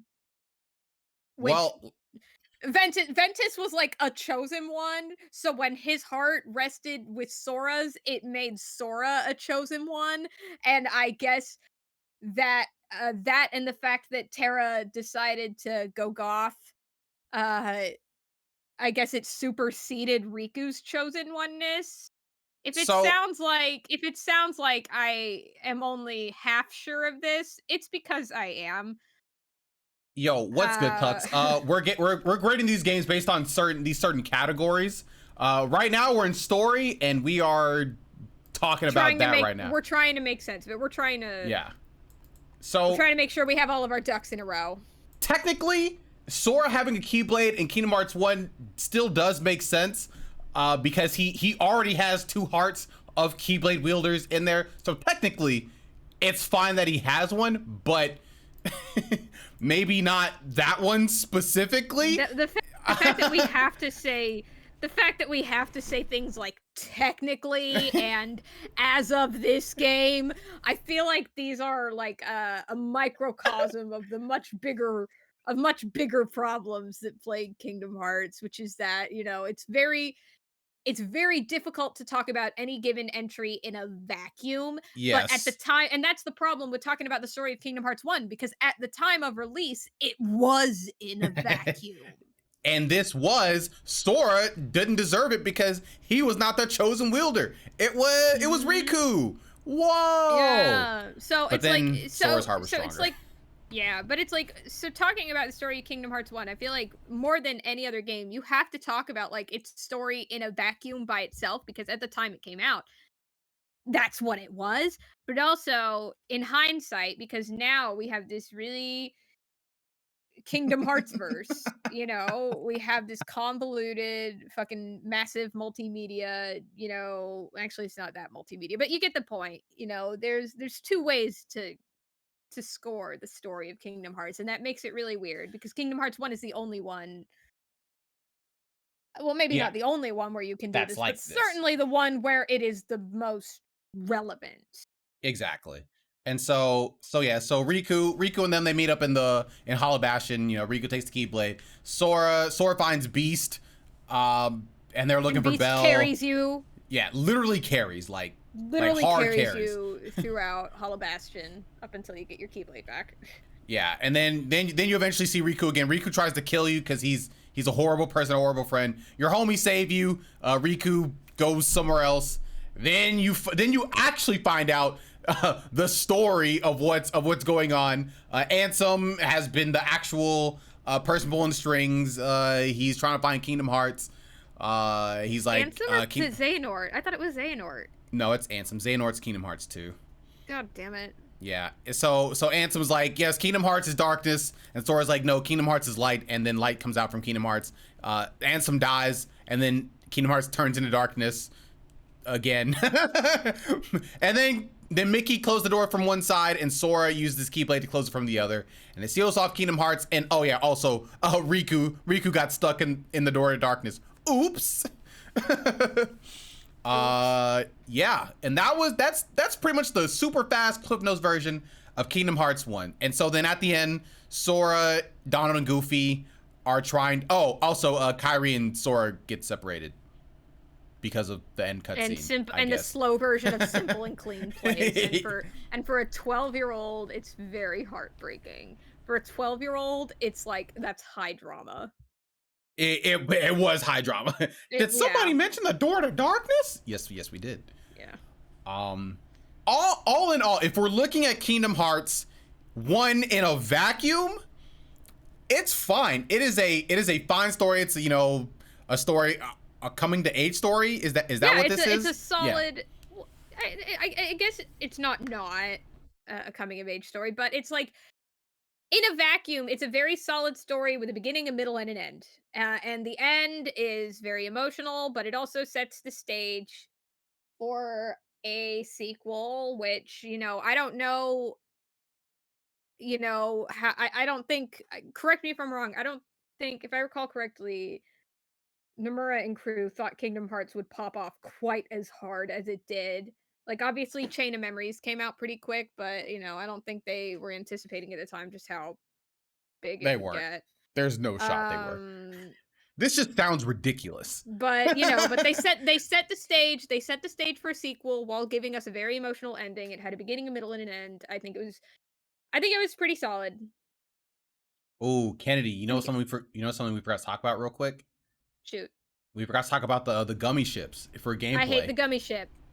Point blank. That's my discussion. Hate it. Garbage. All right. There we go. Hate it. All right. Well, then you may continue. I'm glad we had this talk. I'm glad we had this very two-sided discussion. All right. Yeah. But yeah, I agree with you though. I don't think they were expecting them to pop off this hard for Kingdom Hearts. Yeah, it's looking at Kingdom Hearts 1 in hindsight, it definitely, it's like we discussed earlier, there's a lot of things that got retconned. Yeah. A lot of things that got retconned, a lot of things that no longer make sense because of everything we know. But at the time it came out, it was great. It was a solid story with an ending that provided a massive psychic gut punch to 12-year-olds, which for 12-year-olds, like us at the time, that's the best thing you could have asked for, So I'm willing to give this story a good but not great score. What about you? I mean, I would probably say this probably like, if I were to give the story something, I'd probably say a 16. I think a 16 is appropriate. It was definitely really good. It definitely it was definitely good. Just I cannot in good faith give it a fantastic score, knowing that so much of it gets retconned later in the series, Also, just a real quick aside, and we're going to gummy ships. I actually did not know in Kingdom Hearts 1 that I didn't actually know how to edit my gummy ship. I couldn't figure it out. Don't explain it very well. They don't explain it very well. I would say they didn't explain it at all. So I just ran with the regular ship the entire time. I was just like, all right, this is fine. I legit did not know how it worked like at all. Yeah, no, I was the same way. I tried hard to figure out what the fuck was going on. I couldn't figure it out. The game never does a good job of explaining it. I gave up and I just used the same old generic gummy ship that they give you at the beginning throughout the whole game, and it didn't matter at all. It's true, it didn't. The story loses points for no one commenting on Sora's dumbass onesie. I agree. Here's what, it's fine. It's fine. I want to know who's making the clothes on Destiny Island. Nomura. Nomura. Nomura self-inserted himself into the game so he can make all the costumes. Nomura's the tailor of the island. Exactly. So if we're going for enjoyment, was it fun? He really likes belts and chaps. I'm done with Nomura. I would say Kingdom Hearts 1 was very fun. I enjoy my time. Every single time I play Kingdom Hearts 1, I enjoy my time every single time until I get to Alice in Wonderland and Monstro. I'm having a fantastic time actually. I'm even having fun in Atlantica. I don't have a problem with Atlantica too much. It's bad like objectively, but I wasn't having a bad time in my opinion. Yeah, I liked pretty much everything. One thing that I will comment on that I thought was really cool and added like a little bit of extra layer when they actually take away your Keyblade and you can't do any damage to like the little floating ball things. I thought that was just like a great like mechanic. It gave me some edge, some tenseness in case I was thinking that it was like too easy. I don't know. I enjoyed that. I thought that was like a cool thing to add.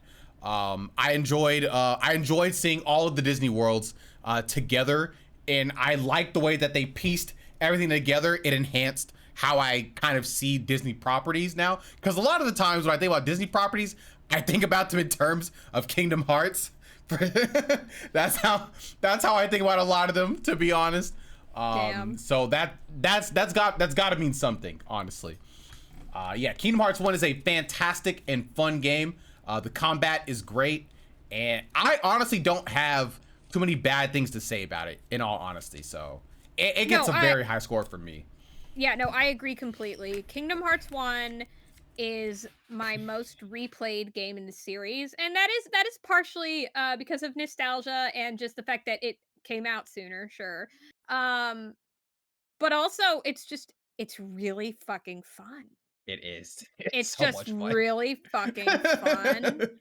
It gave me everything that 12-year-old Kennedy could have wanted. It had Disney, it had anime, it had angst, it had like hot topic vibes, and you know what? It was everything 12-year-old Kennedy could have wanted. It was very fun. I don't consider it my favorite Kingdom Hearts entry, but the fact that it is nonetheless my most replayed entry, I think is testament to how enjoyable it is. So I am willing to give it Full mark. I'm willing to give it a very high score. What were you thinking? I was thinking full marks. I'm thinking a 20. Just straight up, just 20. I was thinking a 19 or a 20. I'm fine with a 20 though, because again, the only thing I can really give it a serious blemish on is Atlantica. But even then, you know, I skip Atlantica whenever you play it. You know, fuck that shit. You're like, no. Fuck that noise. Mm. So yeah, perfect 20 on enjoyment. It's, you know, there's a lot of reasons why Kingdom Hearts popped off as hard as it did, and not least among them is the fact that it's just a very fun game. Beautifully said. So if we add up all of our points for Kingdom Hearts 1, You're gonna have to do this. I'm not good at math. Nah, you're good. So let's see. So then we do that. It gets a 91.5. Let's go. I love the 0.5. Yes, Kingdom Hearts 1 is a great game, all things considered. Fantastic game. Definitely going to be one of the best in the series with this kind of score, obviously. Woo, all right. Almost 2 hours in, and now it's... Hey, yo, what's good? Good? Yo, welcome to the Kingdom Hearts tier list. We are just about to get to our second game, and we all know what it is. Don't worry, we'll get to that probably in a few weeks. So where we got some things to say about a Chain of Memories, I would imagine. I don't know if we have a lot to say about Chain of Memories, but I have a lot to say about Chain of Memories. Hang on, give me 2 seconds. Hang on, I need to mute my mic. Can I take like a... Hang on, 2 seconds. Hang on. Okay. Yeah, so basically we're gonna be doing this is Chain of Memories for the Game Boy Advance. We decided to have the Game Boy Advance one separated from the Re Chain of Memories because apparently it's super duper different. I did not play Chain of Memories before we made the list, but ever since I have played it, I feel like they are pretty much the same. This is where you tapped out, Adam, the second game in the series. You can... All right, I'm back. Sorry about that. Tapped out. Oh, you want to play 1, 2, and 3? Oh, okay. Oh man, 3 must have not made any fucking sense. if you only played 1 through 3. But you know what? You're hardly alone because I saw a lot of people. I saw when 3 came out, a lot of people were like that. They were like, "Well, I played 1 and 2. Can I just go into 3?" And Kingdom Hearts fans collectively were like, "No." But nobody No, you listened and they can't. played it anyway, and guess what? And whoever could have imagined they were so lost. Also, I just wanna say, Dan just left to grab us some food, but when he is back, he is a big GBA Chain of Memories apologist, and he has a few things he would like to say. Sure. Um, but not in this moment, because in this moment he is getting us Yeah. food.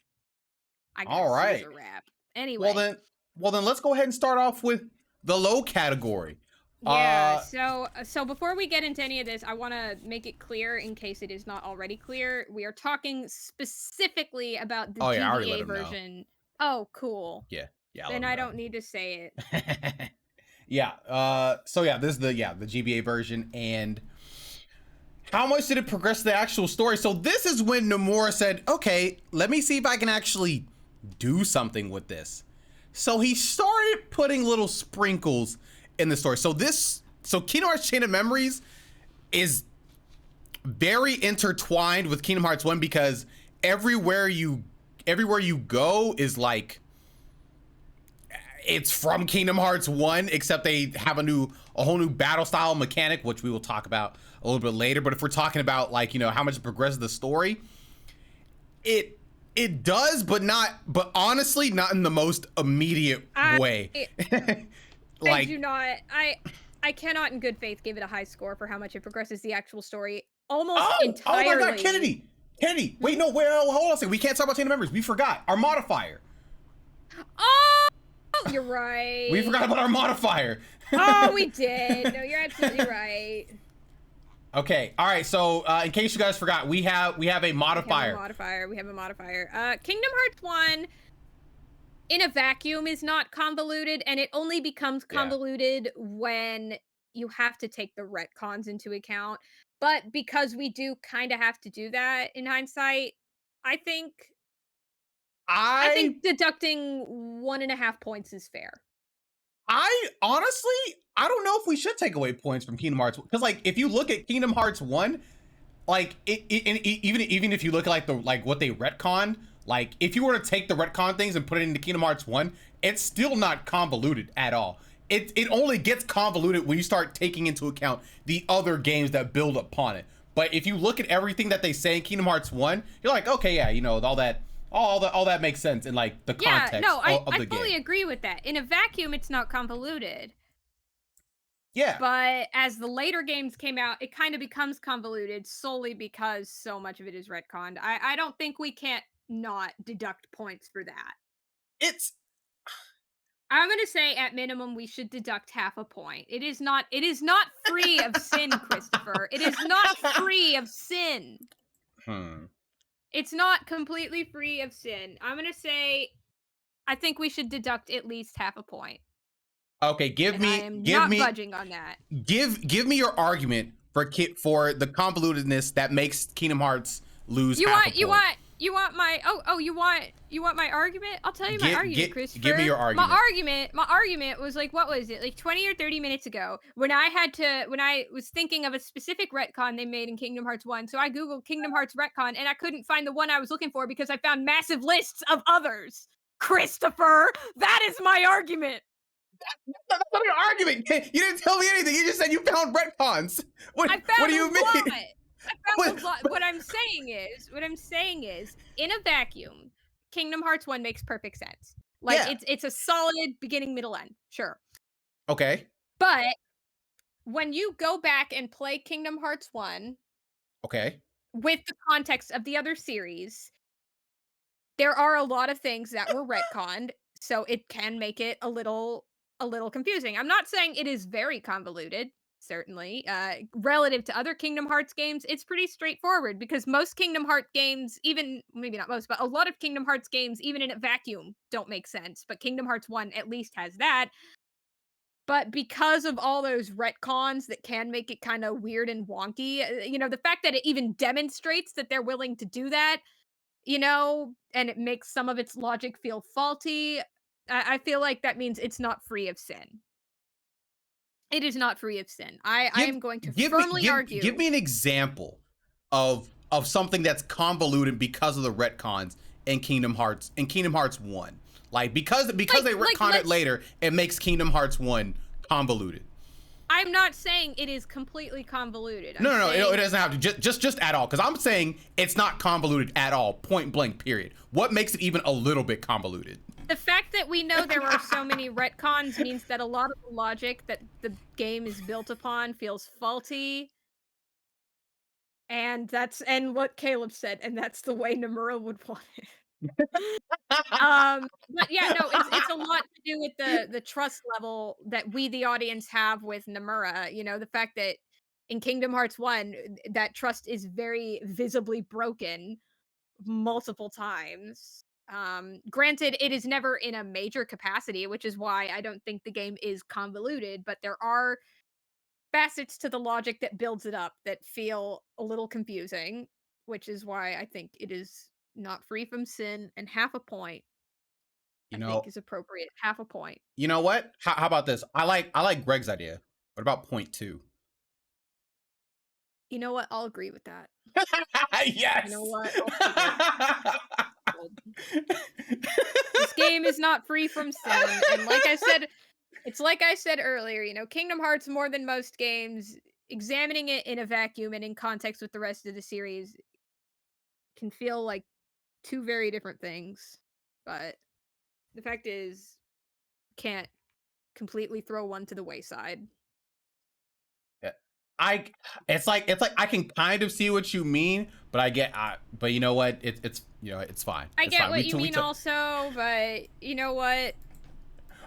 I like this point too. We've deducted point 2, so I'm willing to do that. So getting back to GBA chain and how it progresses the actual story, what I was saying, yeah, I cannot in good faith give it a good score on this, and it is almost entirely because of Kingdom Hearts 3. You know, the biggest thing that Chain of Memories did two particularly big things in terms of progressing the story. One was, of course, introducing Organization 13. Yes. And 2 was establishing that Sora was put to sleep and that his memories need to be put together, thereby setting the stage for Roxas to be the protagonist of Kingdom Hearts 2.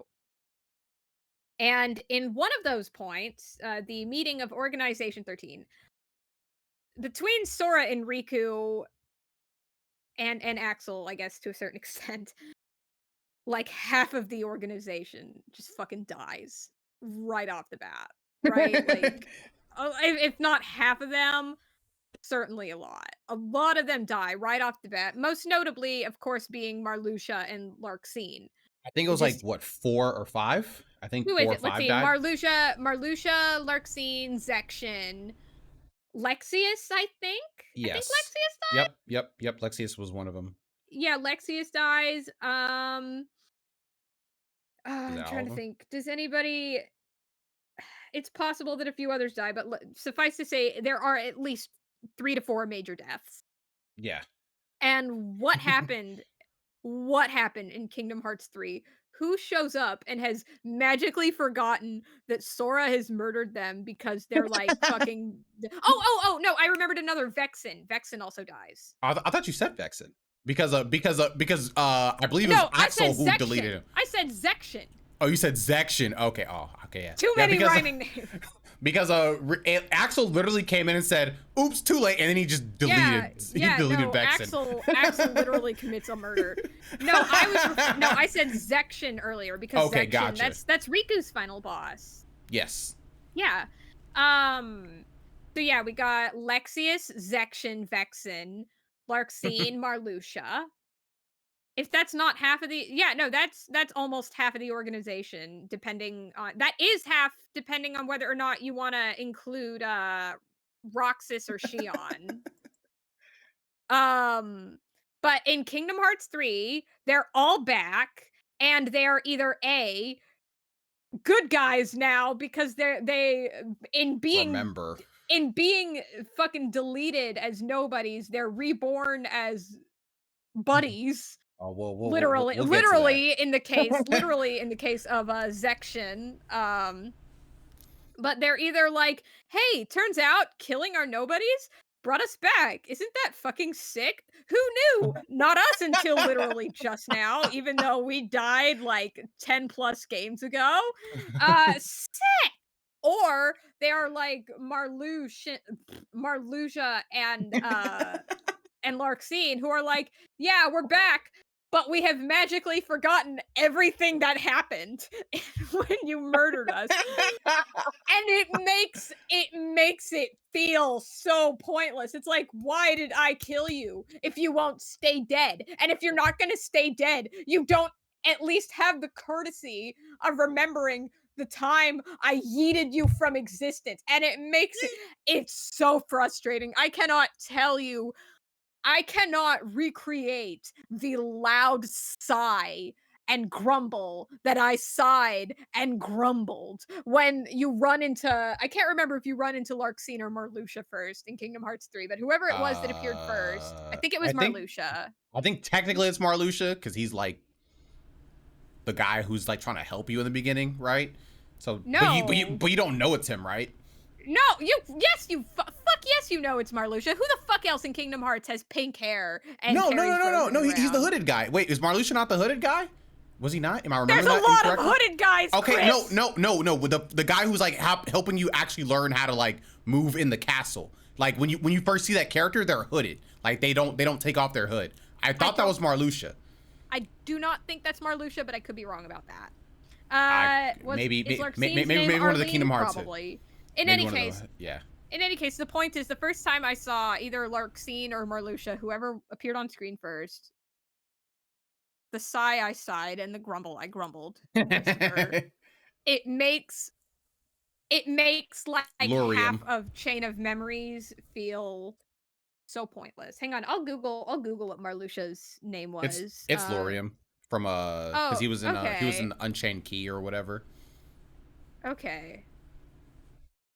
But yeah, it made half of the game feel so pointless, and I was so mad. I'm honestly, even just thinking about it now, I'm still a little mad. It did still contribute, like establishing what nobodies are, and the fact and it certainly set up the premise of Kingdom Hearts 2. Sora has had his memories befucked with. Mhm. Uh Also, nobodies are a thing. Um, but yeah, after Kingdom Hearts 3 decided to make half of the game pointless, I cannot in good faith give it a good I'm willing to say it deserves at best a 2.5 because half the game feels pointless now, so it should only get half points. So if we're looking at like the grand scheme of Kingdom Hearts Chain of Memories That is what we are looking at. Yeah, like Kingdom Hearts Chain of Memories isn't like even though Kingdom Hearts 3 kind of like brought everybody back to life or whatever, like that whole thing, like it's still important because it established a lot of things, and it brought us like a whole lot of characters to move us forward with how things are supposed to work. So that's how we got Naminé. And with Naminé, we understand about like how like nobodies or special nobodies are kind of created. We understand what the organization is. We know what the Castle Oblivion is. Castle Oblivion is also important because we think we understand what Organization 13 is. Turns out, because of Kingdom Hearts 3, turns out we don't. Whoever could have imagined Kingdom Hearts 3 spitting on everything Chain of Memories tried to establish? Whoa, it's so wacky. Like because Kingdom Hearts 3 exists, it like makes everything else like kind of bad. But if we're looking at like how it was like building everything up, and even though Kingdom Hearts 3 still did that, Kingdom Hearts Chain of Memories is still important. Like it 100% progressed the story like a lot. Like you need, if you did not play this game, you are very, very lost. Like you're very lost. That happened a lot when people started playing Kingdom Hearts 2. That happened a lot.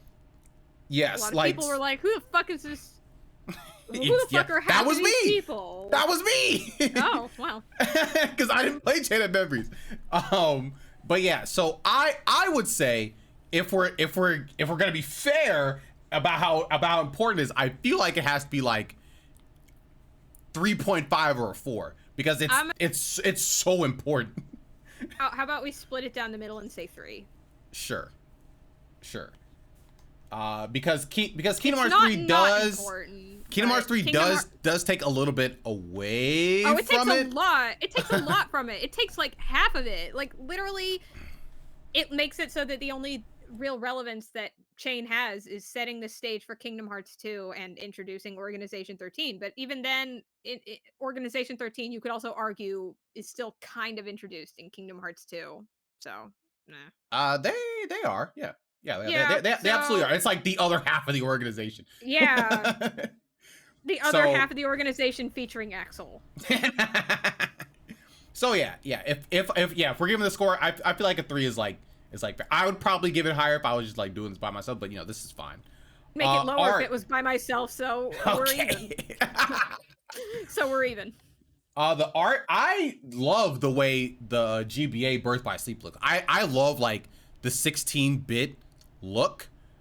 I think that's sick just in general. I love the way they made Sora look. Now, I will say I'm not playing it in the best conditions because I have it kind of blown up on my PC. So I'm not playing it in the correct aspect ratio, but even still, I love the way the game looks in general. But to be fair, I feel like it's kind of hard to make GBA games look bad for the most part. There are obviously tons of bad ones, but the GBA is just such a great console, and I think they did great with the way everything looked in general.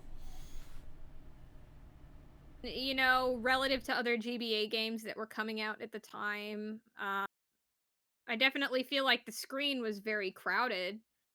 But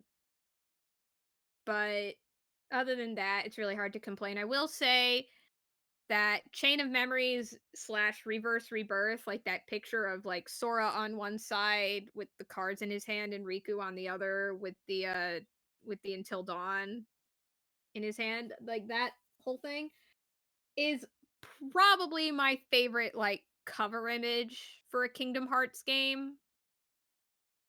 So that I think that counts for something. Yeah, that and also the one where it's like where Riku's next to him. That's on a lot of wall scrolls. Because it's sick.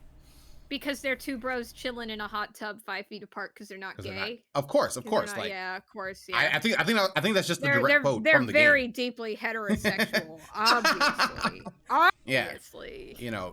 Ignore all those fan fictions. Ignore them. Ignore the fact that Sora literally spends like half of his screen time in every Kingdom Hearts game either looking for Riku, talking about how much he loves Riku,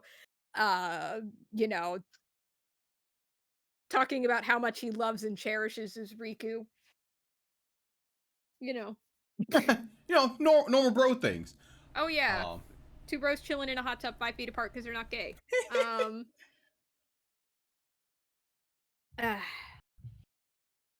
So if you were to give this really a score, was the best ship of the series. What?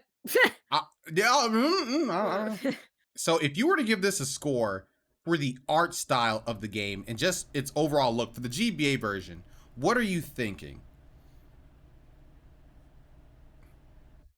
3 or a 4. I mean, it's not perfect, but it's pretty damn good. Honestly, I feel like as much, which we'll get into later, as much as I like, downplay this game, the GBA version looks great. I do like the way it looks. I'm down to give it a 4. We can do 4. Yeah, GBA baby. Music. So it sounds like this.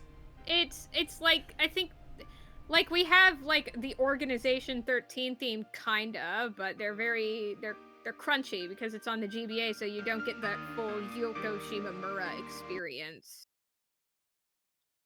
You say that last part one more time. Because it's on the GBA and it's crunched, you don't get that full Yoko Shimamura experience the way you do in Kingdom Hearts, like in the console ones where you hear the full orchestra come in. What are you talking about, Chet? Chet, tell me, listen to the soundtrack and tell me you can't hear all the instruments in this. Come on. Come on. Come on, guys. I know you can hear every single thing in this perfectly, beautifully. It's good songs. It's like there's good songs, but it's just unfortunately it's one of those things inherent to the GBA. Yeah. And there are some songs that are new to this game that weren't in Kingdom Hearts 1, most obviously being the Castle Oblivion theme, which you hear a lot of. I'm willing to give it a 3. A 3-ish. It's good. Like, it's still Yoko Shimomura, and it's still good music. It's just, you know, yeah, it's good. Yeah, it's good for a GBA sound, but Dang, actually, do I like this more than I thought? I can't hear it. I'm on a call. Yeah. Oh, Dan is back just in time. Dan, good news. We realized that we forgot our modifier for Kingdom Hearts 1. So you didn't even start the discussion yet? we are still very early in our discussion. Dang, it actually sounds kind of good. Dan is here. He's a Kingdom Hearts GBA chain apologist. Apologist is a strong word. Dan says apologist is a strong word. I don't know if you can hear him. He said that's a strong word. Yeah, we've only talked about how it progresses the story, art, and now we're on music. Okay. Yeah, honestly, I think it does not sound. It does not sound bad, honestly. I think it is honestly pretty good looking. Pixel art's pretty nice. Well, we're on music now. I know, but I wanted to say that. I mean, he's right. No, but I wanted to talk about the visuals anyway. Honestly, Kennedy, if you just take a second to just like listen to it, you might think of it a little bit higher. Honestly, like give me a minute. It's kind of good for the GBA, to be honest. I think it gets points for that, to be honest. No, I'll agree to that. It's good for the GBA, but the GBA sound card wasn't too hot. I'm still not willing to go above a 4. I'm not willing to go above a 4. That's fine. That's fine. Of course, perfect. Honestly. All right. Then we have the characters. Okay, characters is maybe the one good thing this game does. I love Organization 13, and I'm not ashamed to say it. Axel was my favorite character. Like, it's because he's a redhead. It was it was love at first sight. You know, he's so cool. Like I never went full Fujoshi in my teenage years, but if I had, it would have been for Axel. I don't know what that means. He's my Fujoshi. It's like no, I can't really. It's hard to put into words. Never mind. Just forget I said anything. But okay.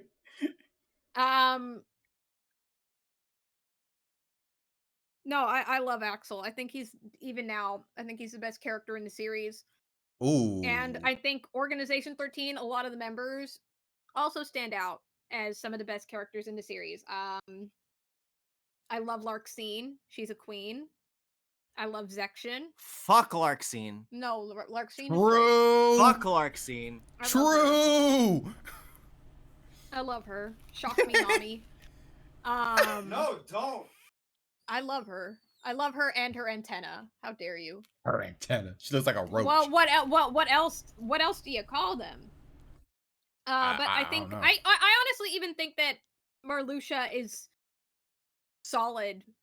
I just don't think I think I like Marluxia as a character. I'm intrigued by Marluxia as a character. Him as a big bad feels kind of iffy. But whatever. Saïx. I also like Saïx, but I didn't like him very much in this game. Was Saïx in this game? Was he? I think he was in there for like all of 2 seconds. I was like, what to tell Axel like, hey, get back to the castle? Basically, yeah. I think Saïx like had a cameo. Dan, do you have anything you want to say about the characters? I played this game in 2010, and I can't remember anything. You don't remember any of the characters? No, Organization 13 is very cool. Oh, and let's not forget Nominate and Repliku. Repliku. Okay, yeah, no, Repliku. I think that is very funny. I think Repliku is extremely funny. Yeah, that's what the fans have nicknamed him. Yeah, no, I know. I recognize the name. Repliku. Yeah, so and Nominee's great. no, I love Nominee. Yeah, honestly, I think I'm gonna side with you and just say Axel best boy. I mean, honestly, all the characters. It's really hard. Like in a series where I don't really care about any of the characters, I actually like Axel. So like, yeah, he's cool. Yeah, if I'm looking at all the characters, you know, Sora, Donald, and Goofy, they are literally exactly the same. So if I like them then, I like them there, to be honest. And it's actually crazy to see how their like memory and minds are changing as they like get through the castle. Their personalities are the same, but they're becoming strangers to each other. It's very like, I don't know, crazy. But yeah, I like. Can I ask a quick question? Yo, what's up? I'm hungry, and I have been taking a few bites of the Caesar wrap that Dan brought back for me. You have not been able to hear me eating it, have you? I have not. Okay, cool. So I'm gonna keep eating it. Okay. Keep talking. I just wanted to make sure that like you guys weren't getting like Kennedy eating a chicken Caesar wrap ASMR. No, involuntarily. We have not. Okay, so cool. Just wanted to make sure. Keep talking. I'm sorry. I got you. So yeah, what the characters? Axel's cool. Very, very cool. Introduction. He's a very cool character. He makes sure that you got it memorized. I have no. He's so flattered by the fact that you remembered that line. I have to. He literally won't let me forget. Actually, he won't let me forget. Larkscene. I'm just always angry at Larkscene. I hate Larkscene. Like I hate that character archetype. She's not charismatic at all. She's just small and angry, and I hate her. I hate her so much. She's a little hater, and that's why I love her. But she is this kind of character that you love to hate, I guess, and I do love to hate her. Let's see. Marluxia was kind of bare, honestly. He was just like, yeah, I'm the bad guy. Yeah, I'm going to take over the organization. Okay. Yeah. Cool. Get beat up by a 13-year-old, I guess. Again, or a 14-year-old, whatever. He's cool. He's just, as a main villain, he just doesn't. He has cool hair. Yeah, he has very cool hair. Let's see. The other guy, Vexen got quite a bit of screen time because he's the one that actually made Repliku. There isn't a single he's like a mad scientist kind of guy.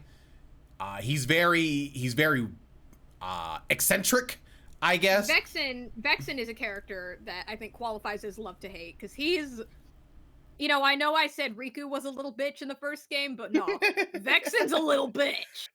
Vexen's a little bitch. He's a little worm. Vexen is like he doesn't care. He just wants to make stuff. He just wants to just be an evil scientist. That's literally all Vexen wants to do. Yeah. Let's see. I don't remember what Zexion was doing in this game at all. Actually, I legit don't know what he was doing. I don't know what his part was. Trying to stop Riku. Because science. Because science? I honestly don't remember anything that was going on with Reverse Rebirth, even though I definitely did play through it.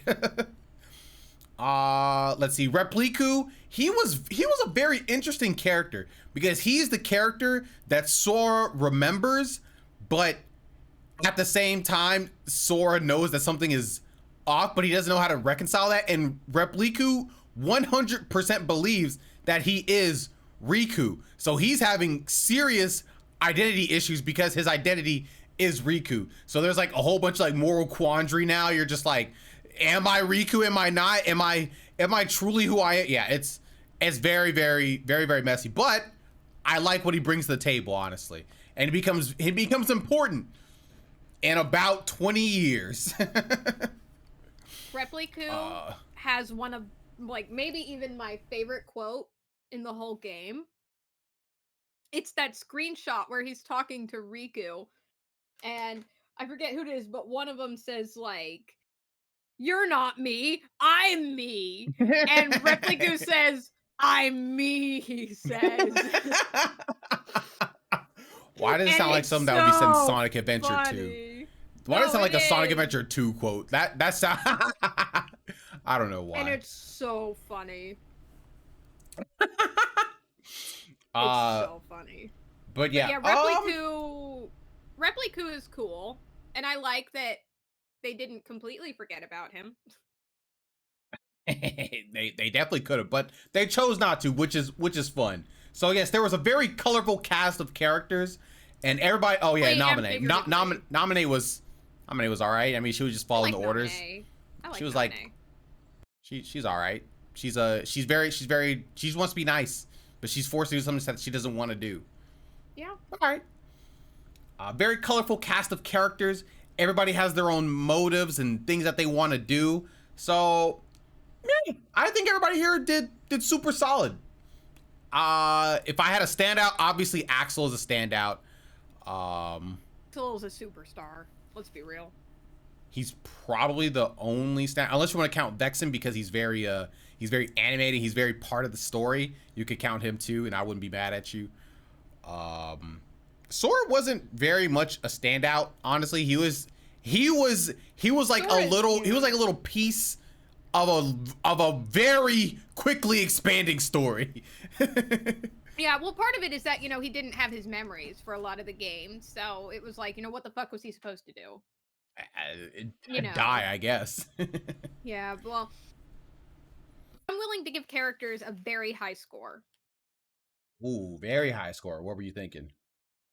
I was thinking somewhere between 17 and 19. 17 and 19, but this only goes out of 12.5. Oh, my bad. 10 to 11.5. 10 to 11.5? Yeah. Okay. If nothing else, because this is the game that gave us Axel, and I love my boy. Let's go ahead and give it a 10. We'll be solid there. Okay. Level designs. So in this game, in the Game Boy Advance, it bases every world that you go to off of the ones you've already done in Kingdom Hearts 1. Except everything. Yeah, everything is on GPA. Everything is like it's like square and isometric, and it's very condensed in the GBA version. Very impressive for what they were able to do, but everything is kind of small. Everything is kind of I don't know. It feels very samey. Yeah, feels samey a lot of the times. Well, I mean, I'm not mad at the sameness, because the in-story reason this is happening is because they're delving through Sora's memories, and you can't really go somewhere in your memories that you haven't gone before yourself, right? But they could have made like the actual like levels themselves, or like like the maps and stuff you do there, like more unique and different.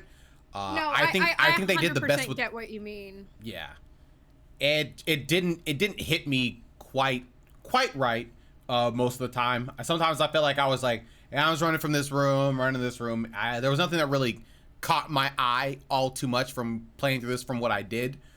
So the only thing that caught my eye was the fact that I did this in Kingdom Hearts. So I was like, oh, I remember this level. But obviously, I'm 27. I'm 26 years old, so I know this game and all of Kingdom Hearts has to offer. So it didn't really do anything for me. Yeah, no, literally, it was. Oh, it's Traverse Town, but worse. Oh, it's Halloween Town, but worse.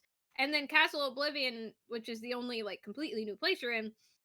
I mean, the point of Castle Oblivion is that every floor looks the same, sure, but as a player, it's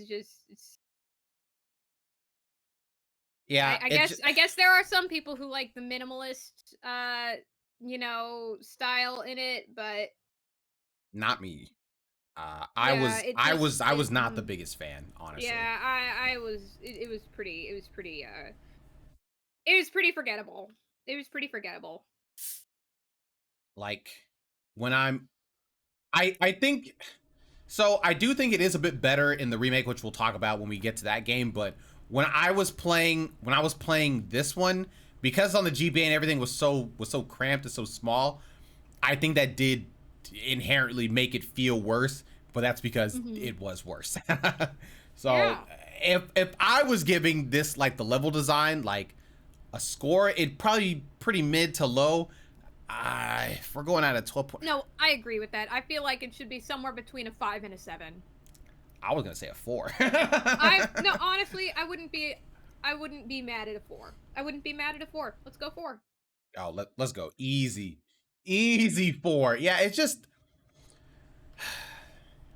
it had potential, but I just don't think it It's reached Kingdom up to Hearts it. 1, but worse. Yeah. Yeah, it's Kingdom Hearts 1, but worse in almost in pretty much every single way. Let's see what. Well, you know what? Were there any cool level designs at any point? Because like, No. I guess some of the. Okay, No, all right. Well, there we go. All right, gameplay. Oof. Gameplay. Oof. This is okay. Go Okay, for it. Dan, this might be where you want to talk. This but, is where I step in. okay. I'm This just gonna is- say. I'm ready. I'm gonna say it plainly.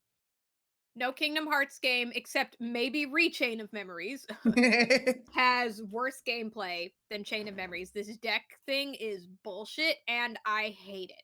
The deck thing is Bullshit. not terrible.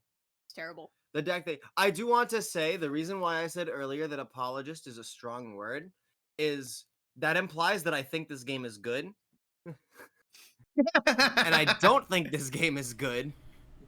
I just think it's not as bad as people say it is. Everybody is like, oh, worst fucking game ever. And it's like, bruh. Well, Okay, Recode okay. is worse, but let's not get too ahead of ourselves. No, but it's Okay. like. Well, Dan, tell me. If you think exactly. this is like the worst game you've ever played other than Dan, Recoded, then you Chris haven't played that many Chris games. is trying to say something. Oh, I haven't. I'll- You're wearing headphones. I can't Here, hear you. I'll put.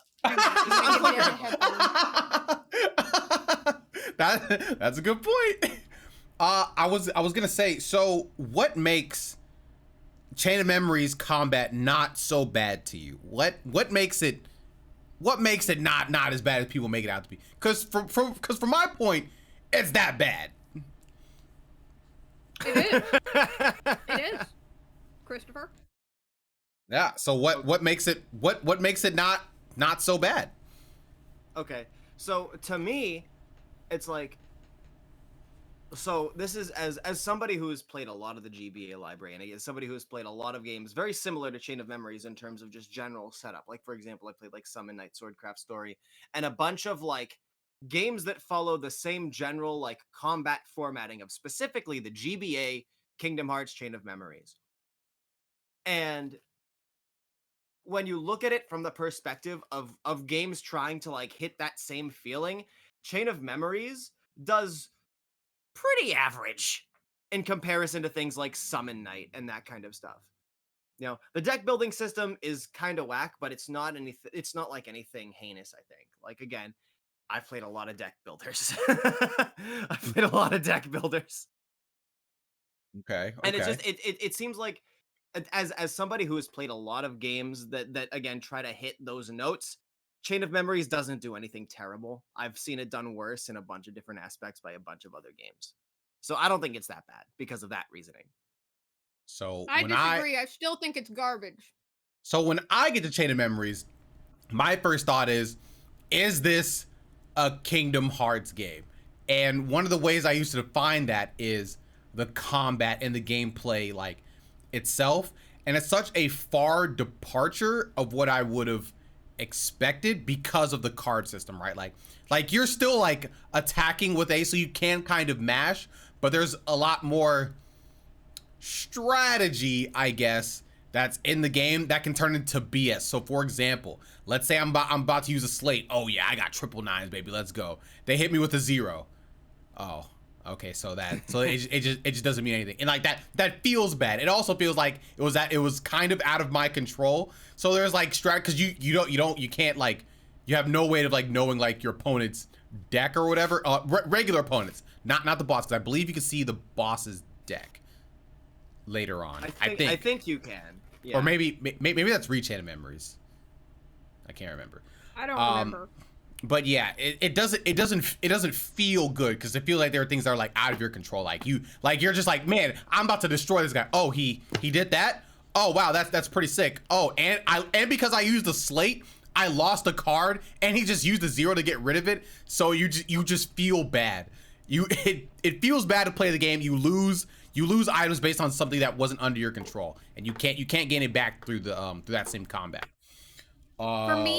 For me, the fatal flaw is that it tried to combine being a card game with being an action RPG, which are two things that were never destined to blend in the truest sense.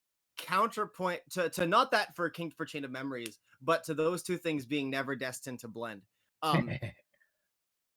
Mega Man Battle Network. Okay, well, I never played it. Yeah, I never played it. So guess you're alone on this one. But well, even if it has been done well before, Kingdom Hearts didn't blend it well. It didn't. It felt clunky, and it felt like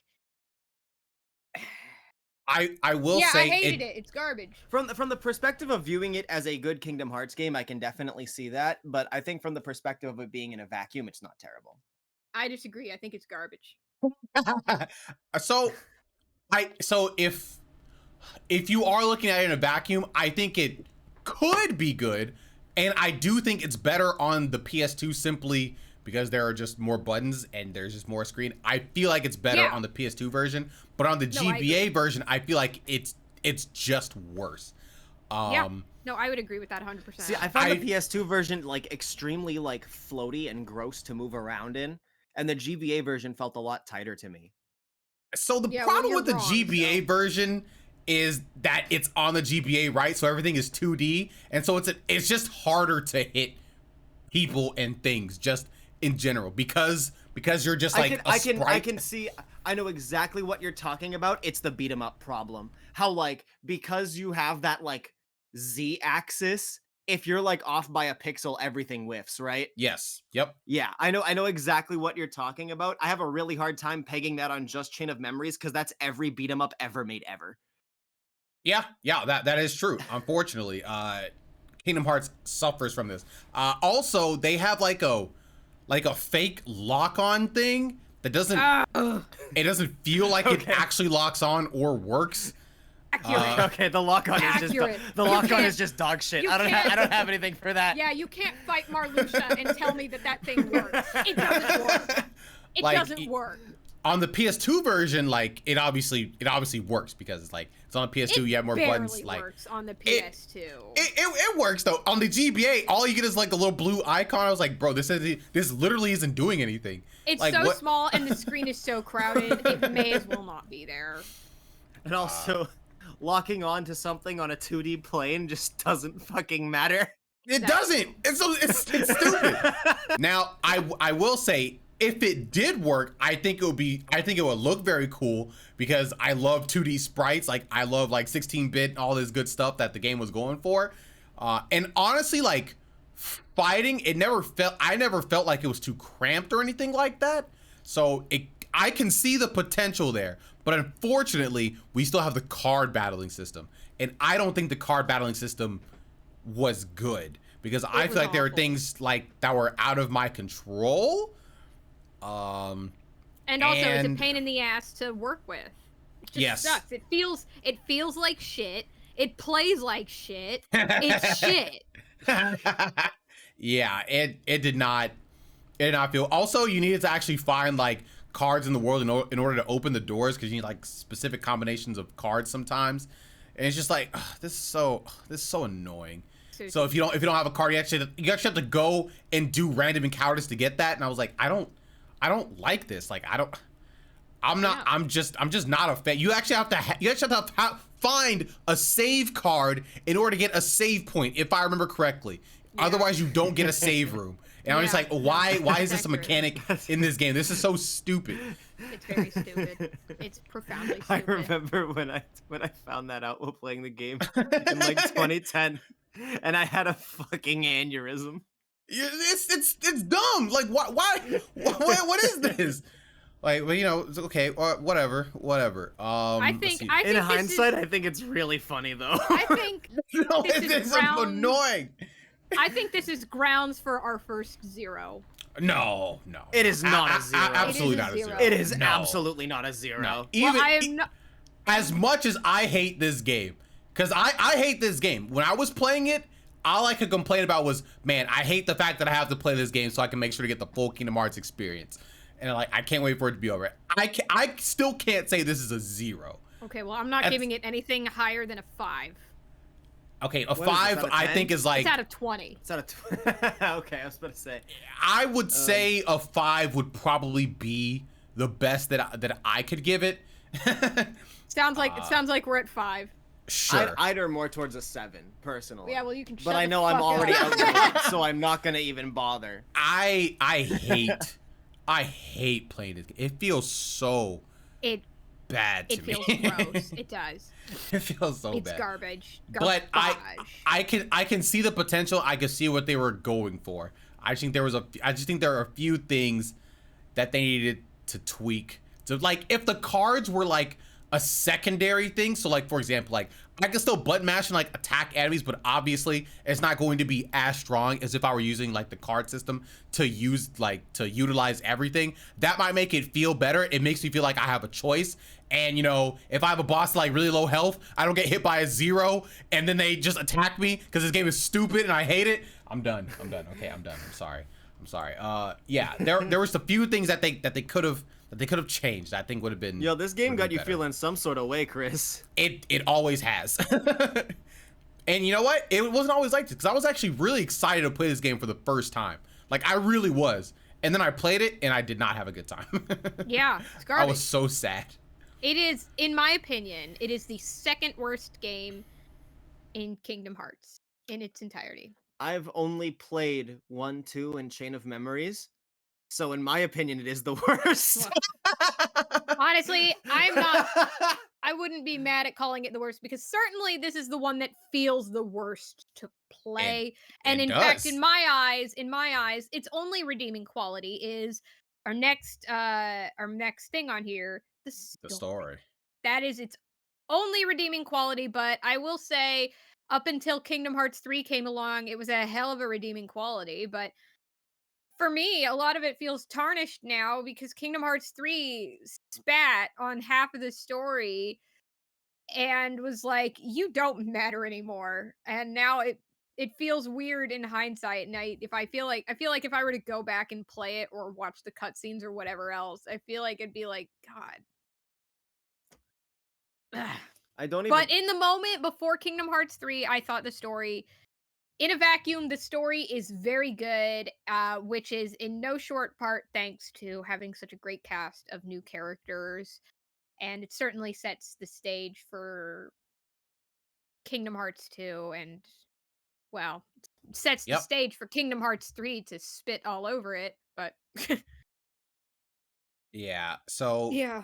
basically, like, the story of Kingdom Hearts Chain of Memories. So, Sora, Donald, and Goofy, they are searching for King Mickey.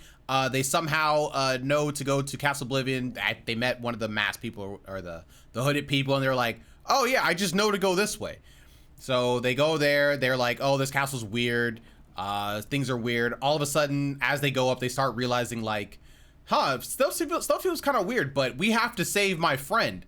And who's the friend we have to save? Of course, not Kairi. Who the freak is Kairi, all right? We're trying to save Naminé. Of course, my best friend. They've never met Naminé. Naminé's messing with her. Naminé's messing up their memories. The organization members are there because they want to make Sora progress through the castle so Naminé can mess up his memories more and more and more so they can use memories for Roxas or Xion. No, Xion. Yeah. They're using his Xion. Yeah, for Xion, but we don't know that. We don't know that. We just know they need his memories. All right, they need to mess him up.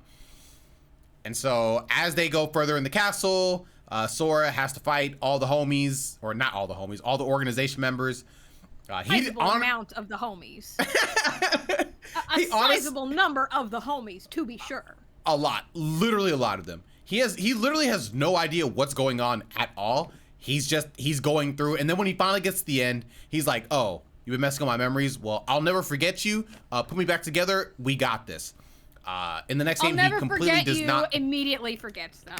Yeah, it was he had no chance. He had no chance remembering her. GG. But that was like that's basically like the short version of the story. So Namine basically puts him in a pod, and she starts restoring his memories. I mean, okay, I guess one other thing. The members in the Castle Oblivion, the organization members that are in Castle Oblivion, they are trying to overthrow Organization 13, headed by Marluxia, but Axel was sent as like a double agent, and he's just trying to get rid of all the defectors. No, Marluxia is the head of the defectors, but he is not the head of Organization 13. Oh wait, did I say the head of? Okay, I did not mean the head of. No, that's Xemnas. Yeah, Xemnas is the head of Organization 13. We do not meet Xemnas in this game, and Saïx is his right hand. I meant head of the defectors. I could be wrong about this. I think Saïx like cameos in this game, but he's certainly not a significant presence. Yeah, he might have cameoed, but I definitely can't remember. Like he cameoed. I could be wrong about that. Either way, even if he appears, it's not anything major and significant. Yeah. You know, like if it's a cameo, it's exactly that, a cameo. And yeah, that was basically the Sora side. Is Reverse Rebirth in the Game Boy Advance version, or is that only the PS2 version? I think it's in the GBA version, but I could be wrong. Because if it's in the GBA version, then the Riku side is just trying to he's just trying to get through the castle. Okay, it's in GBA. Perfect. Yeah, it is in GBA. Yeah, he's like, man, I gotta. Actually, what the freak is Riku? What is he doing? Why is he in Castle Oblivion again? What is like Mickey led him there because he got through the darkness somehow? Yeah, something like that. He's teaming up with Mickey, and he's looking for Sora because he hears that Sora is also in the castle. Yeah. But what Riku doesn't know is that they're going in complete opposite directions. Sora is ascending the castle, while Riku is descending the castle. Mm-hmm. And in somewhat a similar fashion of how Sora is somewhat unwittingly beating a bunch of the defectors in the organization, so too is Riku. But these are defectors who are like Marluxia is like very unabashedly trying to start a coup to overthrow Xemnas. Yeah. Zection is just kind of a little asshole who doesn't like authority. Zection is just kind of a little asshole who doesn't really give a shit about authority. He's not making any like formal big plans. He's just being a little asshole who doesn't really care about authority. He likes his science, and he wants to mess with Riku, and he sees a very fun opportunity ahead of him. Yeah, and in the process, he meets Repliku, he meets Namine, he meets Ansem, if I recall correctly. Ansem the Riku? Wise. Yeah. Yeah, he does. Yeah, so he kind of gets told what's up, and then at the end, he joins the organization as a double agent, as a mole for Ansem. Wait, what? Well, that's kind of what he was. Yeah, because remember in Kingdom Hearts 2, when you meet up with him, he's like, nuh-uh. Because he was never part of Organization 13. He was on his own. He was working with was he faking it? That's what I mean when I say he was a mole. Am I remembering wrong? I could be remembering wrong. It's been a minute. I don't. So he had like the hood and stuff, but that hood just helps him control the darkness. At least that was like one of the reasons or whatever. Well, he wasn't like a formal member of the organization. He was like a mole. He was like a shitty extra. I could be remembering wrong. Yeah, I could be remembering wrong. I don't believe he was. I don't believe he was ever like. It has been a moment. It has been a moment. I'm gonna check the Kingdom Hearts wiki. Yeah, Riku was just like chilling with Diz. He was trying to help restore Sora after Chain of Memories. Okay, yeah, but yeah, when he's in the castle, he's really just like, I gotta find and help my friend. I'll do it in any way possible, even if I have to work with the darkness. Riku getting control of his darkness and proclaiming he'll wield light and dark in equal. Yep, that sounds about right. Yeah, so he's working for Ansem / Diz, and he just has the coat because.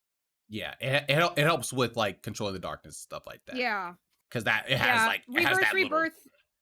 Yeah, Reverse Rebirth is about Riku de-bitchifying himself. He was so cool. Which is tragic for people like me who loved bitch Riku, but... The main bit of plot is that Ansem, Seeker of Darkness, is trying to come back through him. Yep, because he is still trying to come back, and Riku's like, no, stay down. That doesn't happen for long because Ansem definitely comes out. But that is for later. Ansem definitely he's definitely giving it quite an effort. Yeah. Again, Kingdom Hearts 3 really fucking spits on a lot of it because it's like you didn't need Riku that bad after all because it turns out you had like 13 like potential bodies. What was the big deal about Riku? Whatever, Kingdom Hearts 3. But the implications of everything in the story, about Organization 13 and what they're trying to accomplish. Obviously, we know they need Sora and his memories for some reason. We know that there are more organization members and they're thwarting to try and take out Sora. But there's some infighting going on, and Axel didn't try and come after you when you're in the pod for reasons. I don't think that was actually explained. Is it because that he knows that Roxas is connected to him? It's unclear. Not explained in Chain. It's not explained in Chain. He might not even know that he doesn't. He might not even know where Sora is in Castle Oblivion. He has to. There's no shot he doesn't. No, he knows. He knows because he knows. In that moment in Twilight Town in Kingdom Hearts 2, Roxas is going for Diz's computer because he's looking for Sora. And you have that big fight with Axel where he says that line, "I'm so flattered." And and he was doing that to keep you from going down there. True. He didn't actually true. Yep. Yeah. Yep. All that makes sense. Ansem, Xemnas, and Terranort don't have memories. That's why they don't do any 500 IQ moves. They don't have memories? Wait, they don't do any 500 IQ moves for other reasons, but... Dang, that's actually true. Yeah, I guess... But Xemnas as a villain is so fucking stupid. I love Xemnas. I actually love Xemnas. Xemnas is the coolest Xehanort. We'll get to this. We'll get to this when we talk about Kingdom Hearts 2, but Xemnas could have done so many things. And he just chooses not to for seemingly no reason beyond he didn't think of that. Actually, kind of true. But if we're all right, so if we're going back to the story, Xemnas has the coolest voice. I will agree with that. Absolutely, no contest. His voice sounds like this. I can't do it. Oh, it's way deeper. So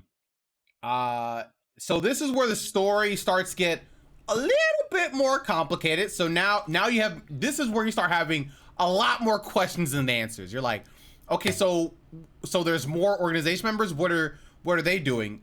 So is Sora just gonna stay in here just like forever? Like where did this nominate person come from? Like why is she so important? You're told right off the bat that she's Kairi's nobody, right? No. Are you sure? No? No? Okay, well, I guess 12-year-old Kennedy must have been really smart then, because I recall playing it and being like, oh, that's Kairi's nobody. Wait, did they even say nobodies in Chain of Memories? Like, did they? Yes, they do. Absolutely. Did they call themselves nobodies?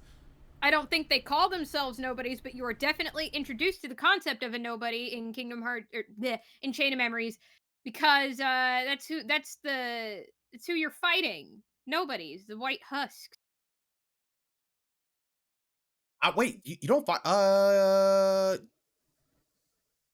Do you fight nobodies in Kingdom Hearts Chain of Memories? I mean, you do in the respect that all of Organization 13 is nobody's, but Well, yeah, but I don't know if anybody says like the actual word nobodies in Kingdom Hearts I and think they Kingdom Hearts Chain of do. Memories. I think they do, but I could be wrong. I'm on the wiki. I will check right now.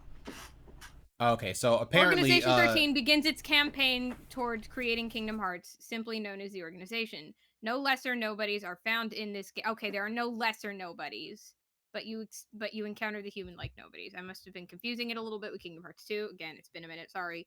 So yeah, apparently we actually don't know that or we're not supposed to know that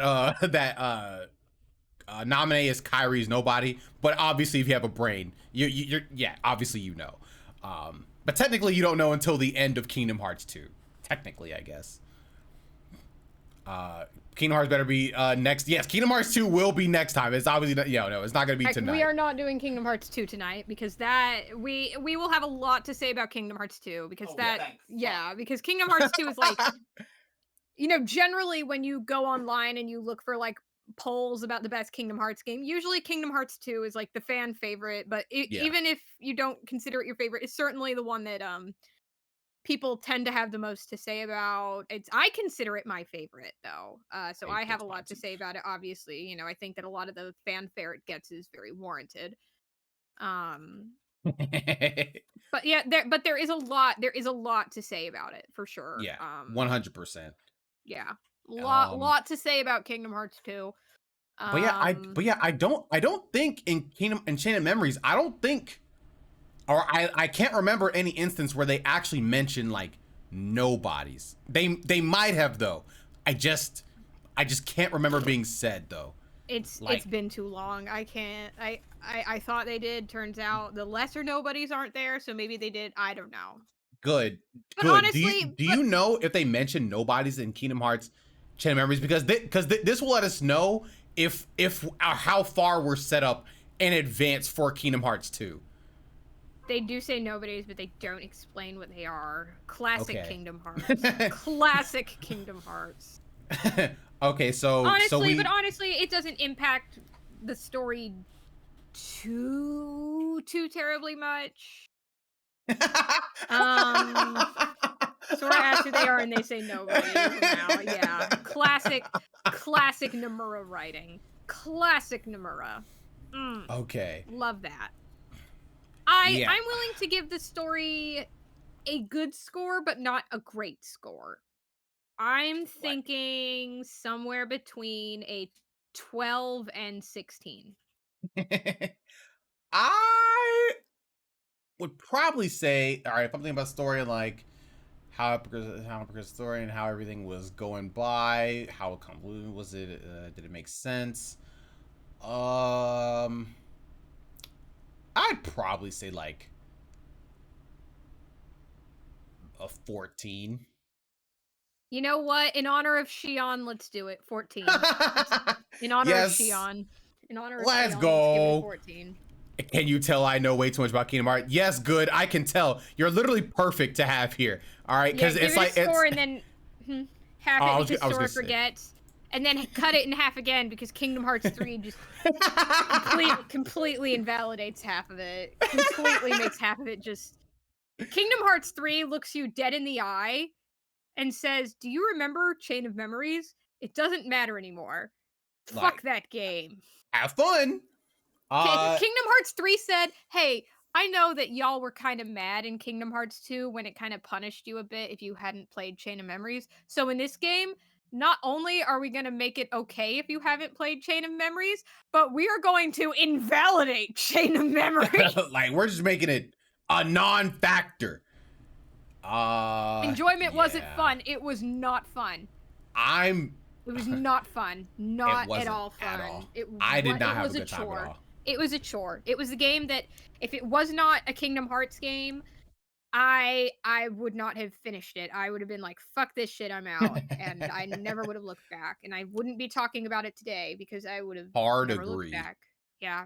Again, if we want to give this our first 0, no, I'm down to make this the first 0. We can't give it a 0. Because like at its very, very core, I can at least hit the A button a few times and get some hits in. So there was at least the very minuscule amount of a Kingdom Hearts game in there. So I have to at least give it a 1. If you're saying that hitting the A button is what makes it a Kingdom Hearts game, Christopher, have I got news for you? It works.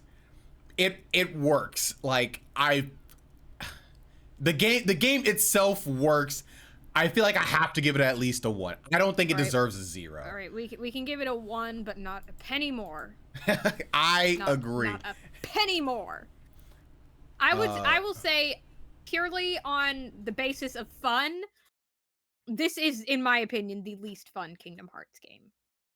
It is the least fun Kingdom Hearts game. It might be. I still think Recoded is the worst, or not Recoded. I still think Recoded is the worst game overall. But this one is definitely spoilers. the least fun. Yeah, this is definitely the least fun. Yeah, Chris confirmed Fata Morgana is a KH game. Yeah, if hitting A is all it takes, then yeah. Can't believe Fata Morgana is a Kingdom Hearts game. It's so wacky. Yeah, Repliku did become relevant again, but didn't they need to make him relevant again because they needed him for another body? Needed is a strong word. Needed is a strong word. Because Nomura, if there's anything Nomura can do, it's pull a plot twist out of his ass. Yeah. So needed is a strong word, but they really didn't need him. Bringing back Repliku is the only that was them invalidating the rest of Chain of Memories was like a gut punch. Like a really hard gut punch, but then giving you back Repliku was like them putting a band-aid over your broken bones and being like, it's all better now. We did it. But yeah, this is, in my opinion, the least fun Kingdom Hearts game. This is the least fun Kingdom Hearts game. I have been known to go back and replay Kingdom Hearts games periodically, but this is the one that I have never revisited because it is just so profoundly unfun.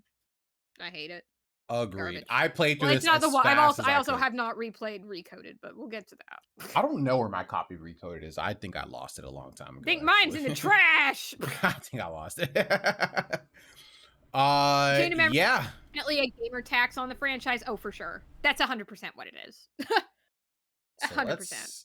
So let's see. We have. We can't forget our modifier, Christopher. Oh yeah. Get our modifier again. We did that one. Oh wait. No. Actually, we rank all these and then we do the modifier after we have like the full scores, right? Okay. Yeah. No, you're right. That's why it's a modifier. You're right. Yeah. So let's see. So we have 11. Then we got 14. Then we got 20. So let's see. So all those together, let's see, that's 34. All those together, 45. It's a frowny face. It's a frowny face.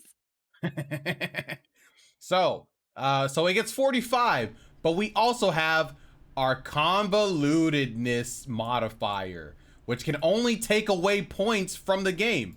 So let's see. This is where the game started to get a little bit more convoluted.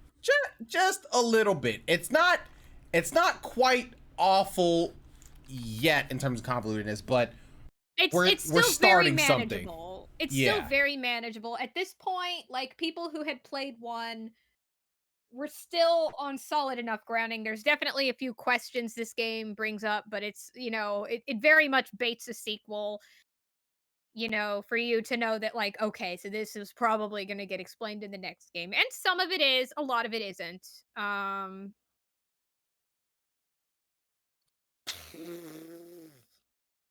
Okay, so if I'm thinking in terms of convolutedness, nothing is like terribly convoluted yet. Like, nothing is super convoluted. And honestly, and even in hindsight, like, even in context with the other games, even though Kingdom Hearts 3 does very much spit on it, at the top of my head, and I could be wrong about this, but at the top of my head, like, nothing in Chain is like hard retconned. Like, it still works in concert with the rest of the series without any, like, serious questions being raised. Again, I could be wrong about that because obviously it has been a very hot moment since I touched this game. I don't think I don't think this game needs to have anything deducted for convolutedness. I was gonna say the same thing. Yeah, Yeah.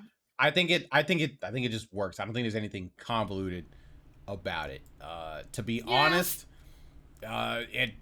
things don't start popping off until probably. I mean, depending on what we DS say about era. Kingdom Hearts, yeah, The DS era. that's when things start changing. All right. Yeah, when we start getting to the DS games, that's when that convoluted modifier is gonna start mattering real hard, real fast.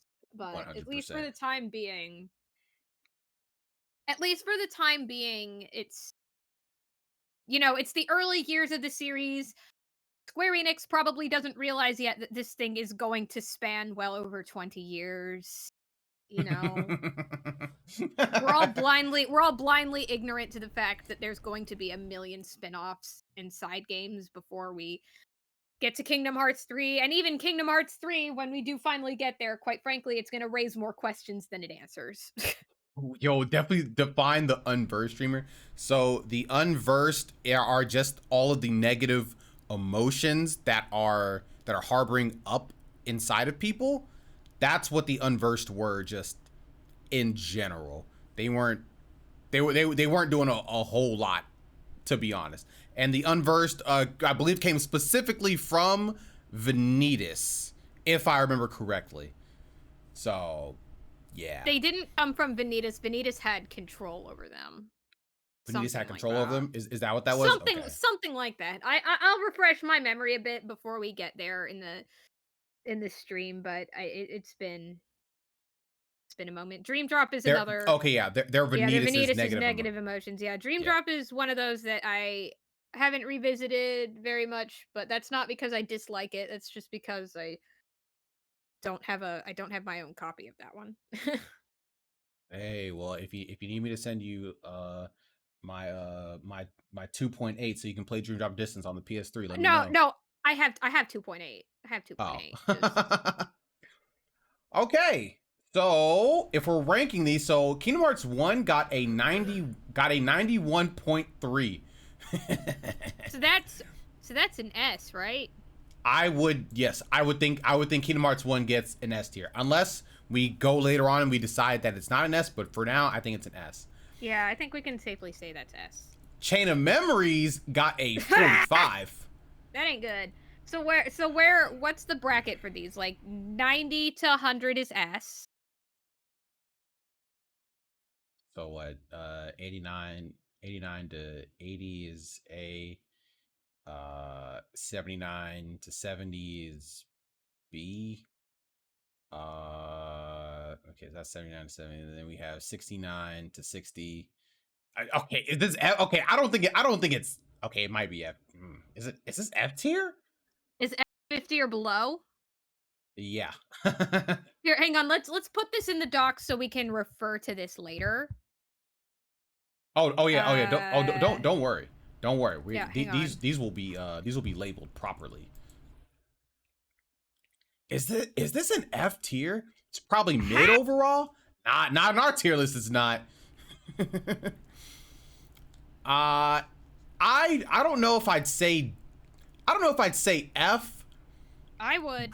But my brain is telling me D. Yes, 100 is the max amount of points. Yes.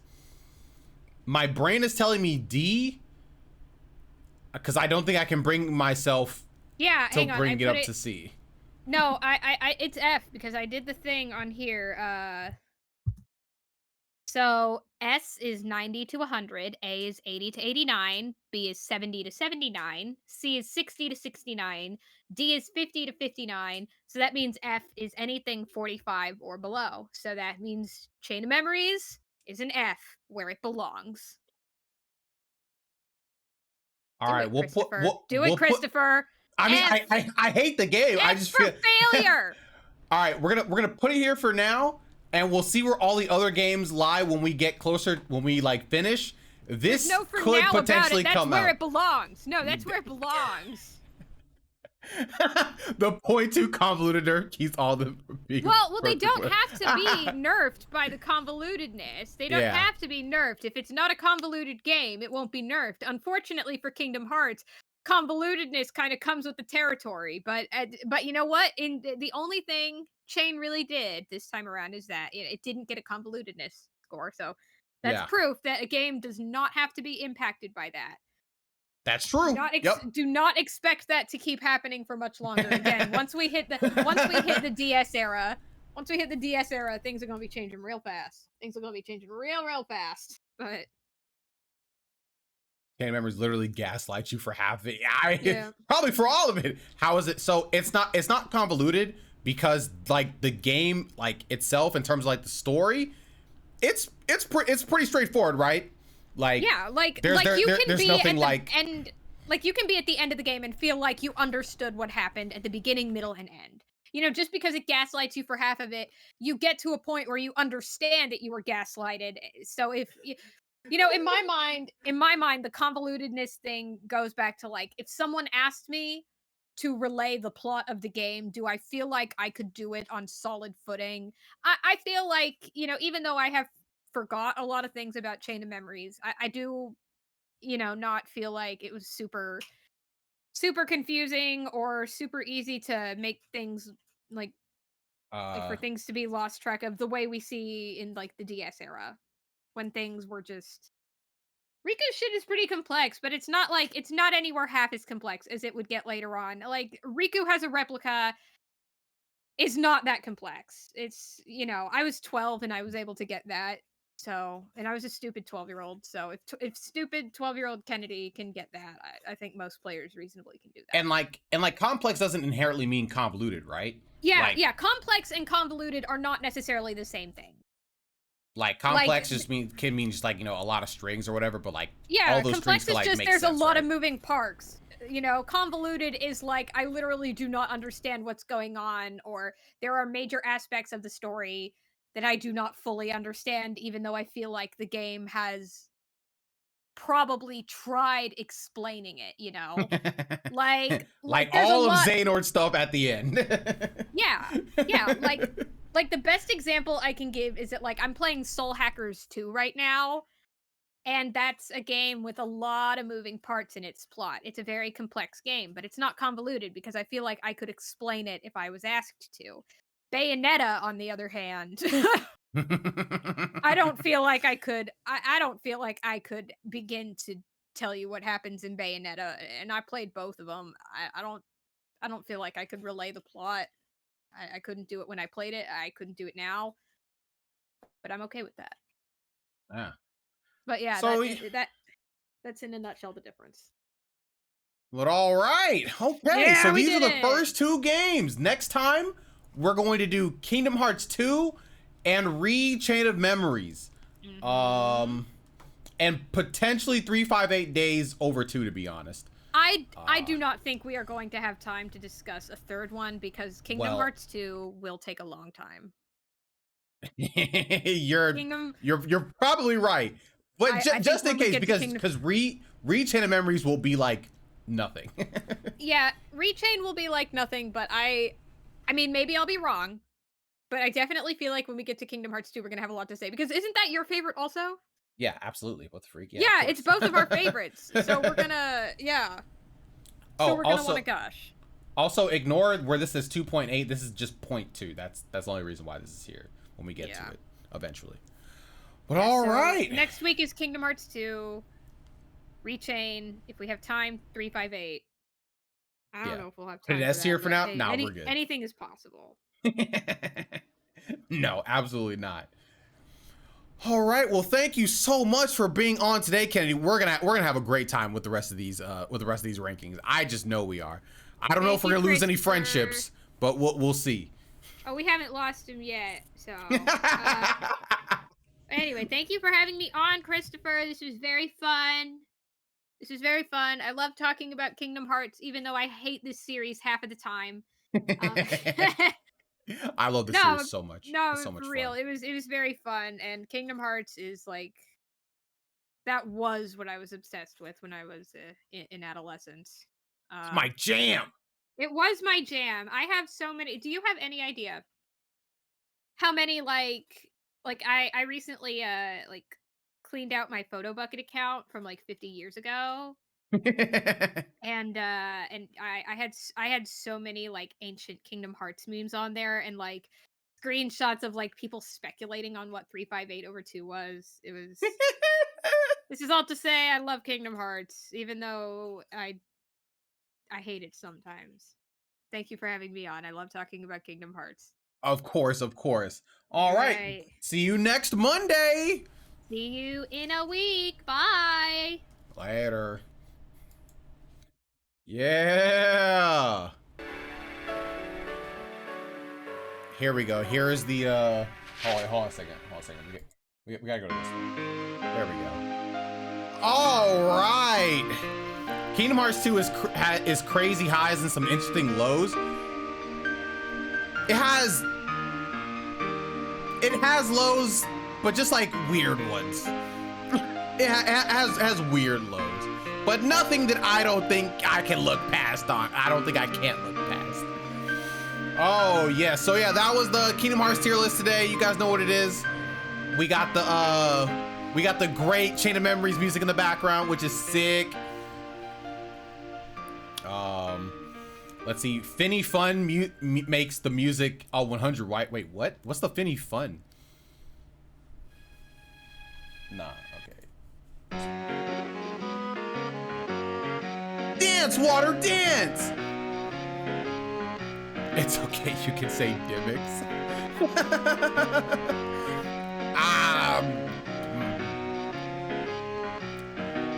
Oh, okay, you were talking about, okay, yeah. You know what, you're absolutely right, good. 100%.